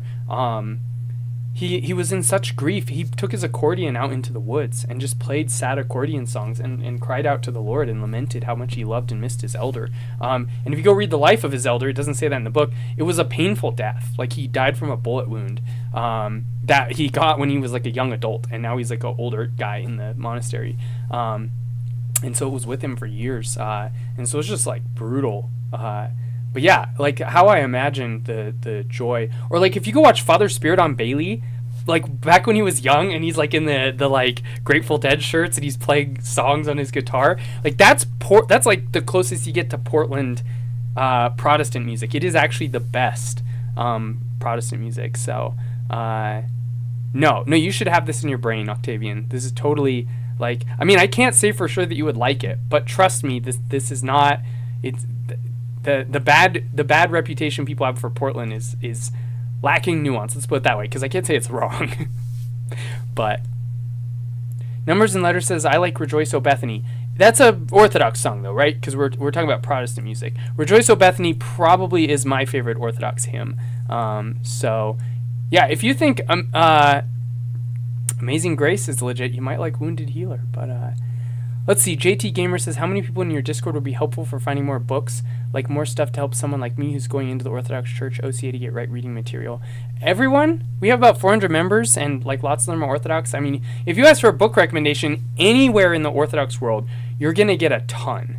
You're going to get a landslide. You can post on Twitter, you can post in the Discord, you'll get like 50, not literally, but you'll get a ton of people who will recommend stuff. But I will say, I think what I recommended, as someone who's been Orthodox 10 years, I'm biased obviously towards my own opinion, but I think you would do well, like, to start with what I recommended. Like, this book is a lot better than the average recommendation you're going to get, because a lot of people recommend what they like. I've worked with people 10 years and seen what's helped them. Like I do Orthodox coaching for a living. This book everyone loves and benefits from, and it is the life of a saint. It is spiritual teachings. It is doctrinal teachings. It's everything. But this is Orthodoxy. Orthodoxy is not academic. So if you approach it trying to learn doctrines and learn history facts, those are not bad. Like, learn that stuff. But that's not the crux of what Orthodoxy is. Like, you don't understand Orthodoxy from learning that stuff. You learn Orthodoxy from a living manifestation of God. Like, the extension of the incarnation is what the church is. So this is much more important than reading like about our doctrines and stuff. So again, like the value of the text you're reading is it does have some spiritual value, and it is historically very important. But that's just like, that's not the crux of how you learn about Orthodoxy. That's just like, if you want to study the history, okay, definitely go ahead. But the spiritual life is how you learn about Orthodoxy. And that's why I was telling you, JT Gamer, that Father Paul's Catechism like is the best place to start. If you want to start somewhere very good, I would start there. So you can ask in the Discord server, you can ask anywhere that's Orthodox, and you'll get a landslide of recommendations. But what you'll get is like people recommend Rock and Sand. You'll say, oh, what Orthodox book should I read? I'm new to Orthodoxy. And they're like, read Rock and Sand by Father Josiah Trenum, which is a great book. But Rock and Sand is about Protestantism, and specifically Reformed Protestantism, and rebutting it. It's only for a certain people group, and it's not a good intro to Orthodoxy. It just tells you you're wrong. like it's a horrible first book for like the average person. And I asked the person, I was like, what's this guy just recommended you Rock and Sand, what's your worldview? And he's like, I'm converting for Buddhism, or I'm curious about Orthodoxy and I'm Buddhist. And I'm like, Rock and Sand, like, it's a book against Calvin, Luther, and Zwingli, the three Protestant reformers. Like, but this guy liked it, so he just was recommending it to everyone. And it's like, you got to think through this stuff. So I like, my purpose in life is to really think about like, what are the books to recommend people, what are the resources, etc. So that's why I'm like Elder Thaddeus, Father Paul Trubin's Catechism class on YouTube.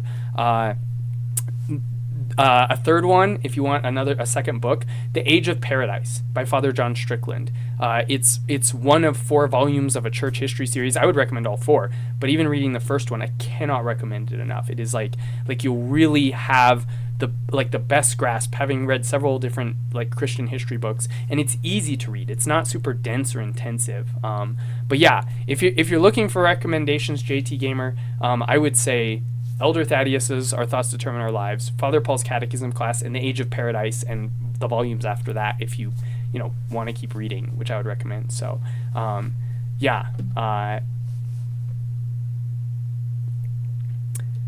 let's see here.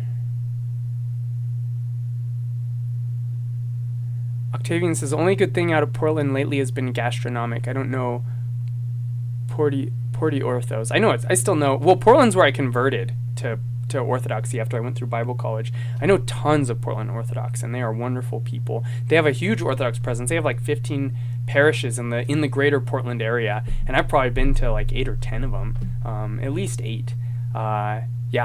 Orthodoxy is doing well there. Lots of people from my Bible college were converting too. So yeah, I miss Portland, but I think it's probably not the same Portland that I left, like, had to be 10 years ago? Yeah, it was a while ago.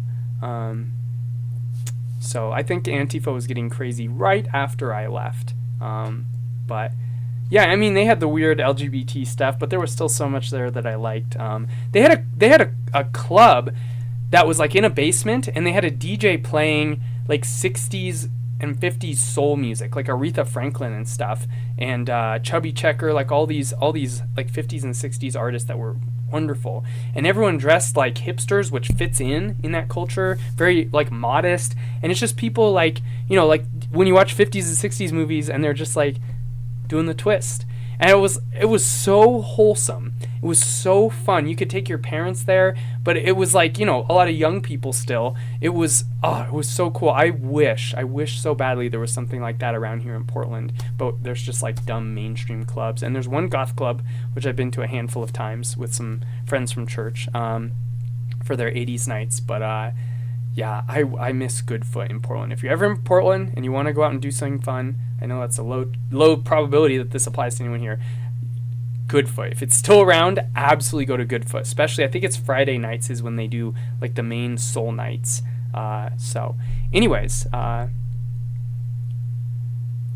Brian Frosting says, "What are your favorite Christian-themed movies?" Oh man, well, probably the best Orthodox movie of all time is The Island. Like from 2008, it's a Russian movie. You can watch it on YouTube for free with subtitles. And very, very, very close second is Man of God, about Saint Nectarios. So if you haven't seen those, Brian, highly recommend those. I think most Orthodox will recommend those.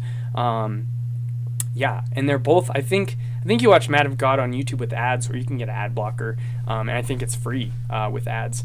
But yeah, the island is on there. Cannot recommend it enough. People might post in the chat. I can't think of any others off the top of my head. Let's see. Octavian says, Religion of the Apostles by Father Stephen DeYoung, if you're interested in the Orthodox worldview. Yeah, if you want to learn just like basic theology and teaching, Religion of the Apostles is fantastic. I really, my bias is always to start someone with something that's spiritual, because their spiritual writings already contain theology. Like if you read Elder Thaddeus, you're going to get stuff that's in Religion of the Apostles. You're not going to get something so exhaustive and deep. But it's like getting people out as soon as possible on the Orthodox phronema, the Orthodox mindset. Like that's what Father Paul does. That's it's hard to underemphasize it. But yeah, Religion of the Apostles is definitely a very good early Orthodox read, for sure. I'm only partway through it, but yeah, it's fantastic.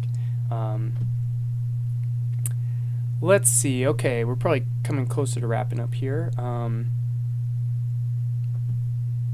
JT Gamer says, I've been recommended with somebody by the name of Ware. Yeah, Callistos Ware or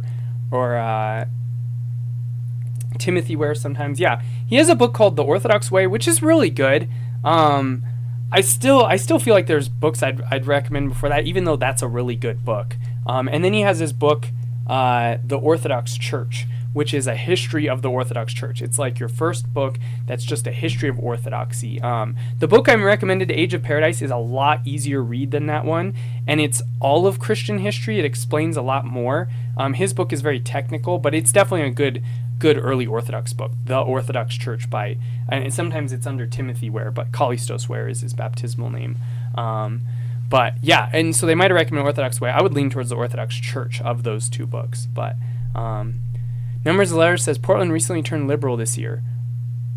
No, Portland's been liberal a long time. Like a century ago, they were like really racist and conservative. But I lived there 15, 16, 17 years ago, and they were very liberal. And they've had Antifa in the streets for years. Maybe that's a joke. I don't know. Maybe they got worse. But yeah, no, they've had problems with liberalism and leftism. Like they're a famously leftist city. The one thing I will say positive about their leftist stuff is that they're grassroots leftists. And I prefer those to Democrat leftists. Like you go to Seattle, I do not like Seattle. Seattle is big business corporate leftists. They're like hypocrites where they're like, oh yeah, we don't like corruption. And then they like work for Microsoft and Boeing. And the Portland liberals are like, no, we know those are evil. Like we want grassroots, we want local socialism. We want our community to be socialist. And it's like, that's bad still, but that's a better idea. I can empathize with it more. I don't think you're as blatantly retarded. So I would take a Portland liberal any day to a Seattle liberal. I much prefer Portland. Yeah, but I don't know that I could live there now, because now it's almost bad as Seattle, like just to live there. So I must visit Portland now. I live in NorCal. Yeah, go. I mean, there's stuff to do in Portland that's probably still worth doing, assuming there's not like mobs going around right now. So Numbers and Letters, I have the Island on DVD. I have no DVD player. I have it on DVD, but it's like mostly just Russian you can get it in, so my DVD player doesn't play it. But yeah, I mean, Numbers and Letters, you don't need a DVD player because it's on YouTube. Yeah, so Mickey here, he says Callistos Ware's classic The Orthodox Church is always a common recommendation. Yeah, I'm glad I read it. Confession of a Samurai is also a great ortho movie. I don't know if I've even heard of that movie. Where do we watch that, Octavian? Gomez, good to see you. He says, what about Pike's Place? I mean, I liked Pike's Place. It was one of those places you go as a kid, and then when I got older, I was like, this is a place. It wasn't as exciting to me. Like, some quirky stuff to see, fish.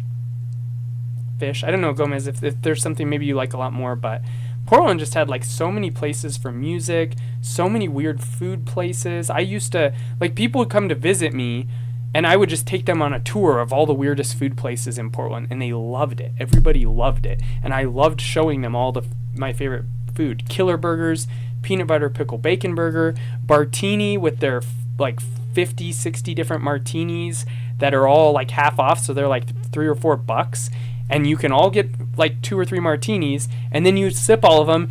You're only like 2, maybe 3 drinks in. After a couple hours, you have some fondue to make sure you don't get too intoxicated. But you get to enough people, you get to try like 20 different martinis, just sipping everybody's. And so, yeah. Oh, there were so many places. I wish I remember them all. But yeah, Portland's food. Oh my gosh, Little Big Burger. Get their Little Big Burger. Be sure to use their ketchup. I would douse it. They have a weird ketchup they make that is so unique and delicious. Yeah. If anyone ever goes to Portland, Octavian, if you go, ask me for food recommendations, and I will give you a list. And they are all W's, and they're different times of day depending where you want to go. Different places have happy hours. Driftwood Room at the oh my gosh, what hotel is it? I can't remember. But yeah, if you go there, if you're like out at 9 or 10 with friends, they have incredible food, and they have some like little cocktail drinks that are on happy hour too, so they're way cheaper, and they're like really fancy and really tasty. Anyways, let's see here. Darkside Phil lives in Renton. If you do visit Seattle, I'll hit him up. Oh, I will find him, and I will hit him up. Well, guys, I think I'm gonna head to bed. It's 10:30 here, and I like to pretend that I go to bed at a reasonable hour. So I've gotta get off now to maintain that facade. But yeah, and I have one of my busiest days coaching relative to usual tomorrow. So I have a session late in the afternoon when I get really tired. So it'll be an interesting day tomorrow. But Oh, I didn't even realize who some of these sessions are with. Cool. Glory to God. Yeah, it'll be a good day. Anyways, God bless you guys. Thank you for coming. And I will be, God willing, if I'm not, feeling under the weather, I will be back Thursday, same time, 6 p.m. Pacific, 9 p.m. Eastern, 7 p.m. my time, 8 p.m. Central, for about 3 hours to continue our way through Elder Thaddeus. Yeah, God willing, we will learn some edifying things, much better than Thaddeus's stuff. And yeah, we didn't talk about my journey to Orthodoxy at all, but there was just so much good stuff. Yeah, I actually last time Alex Soren was like I'll call in and be on your live stream with you, but I was like fading and didn't have it set up. So I set up so I could have Discord like if he called me on Discord, I could stream that. So I have this all set up for putting Discord up on here on the stream if he came and called, but he didn't come. But that's totally fine. I'm really happy about our conversation, so God willing, you guys were too. But yeah, oh my gosh, so many wonderful people here tonight. Yeah, some people I know from other places, and some people I don't know if I know you from other places, but I know you from here. You've been here a couple times, so thank you guys so much for coming. Pray for me, and I will pray for you guys also. And yeah, hopefully see you Thursday or next Tuesday or whenever I see you. And be sure to check out the links below. Just skim through them. Maybe there's some socials you want to follow, or check out my blog. I think there's some helpful posts there. So yeah, God bless everyone, and good strength for Lent. And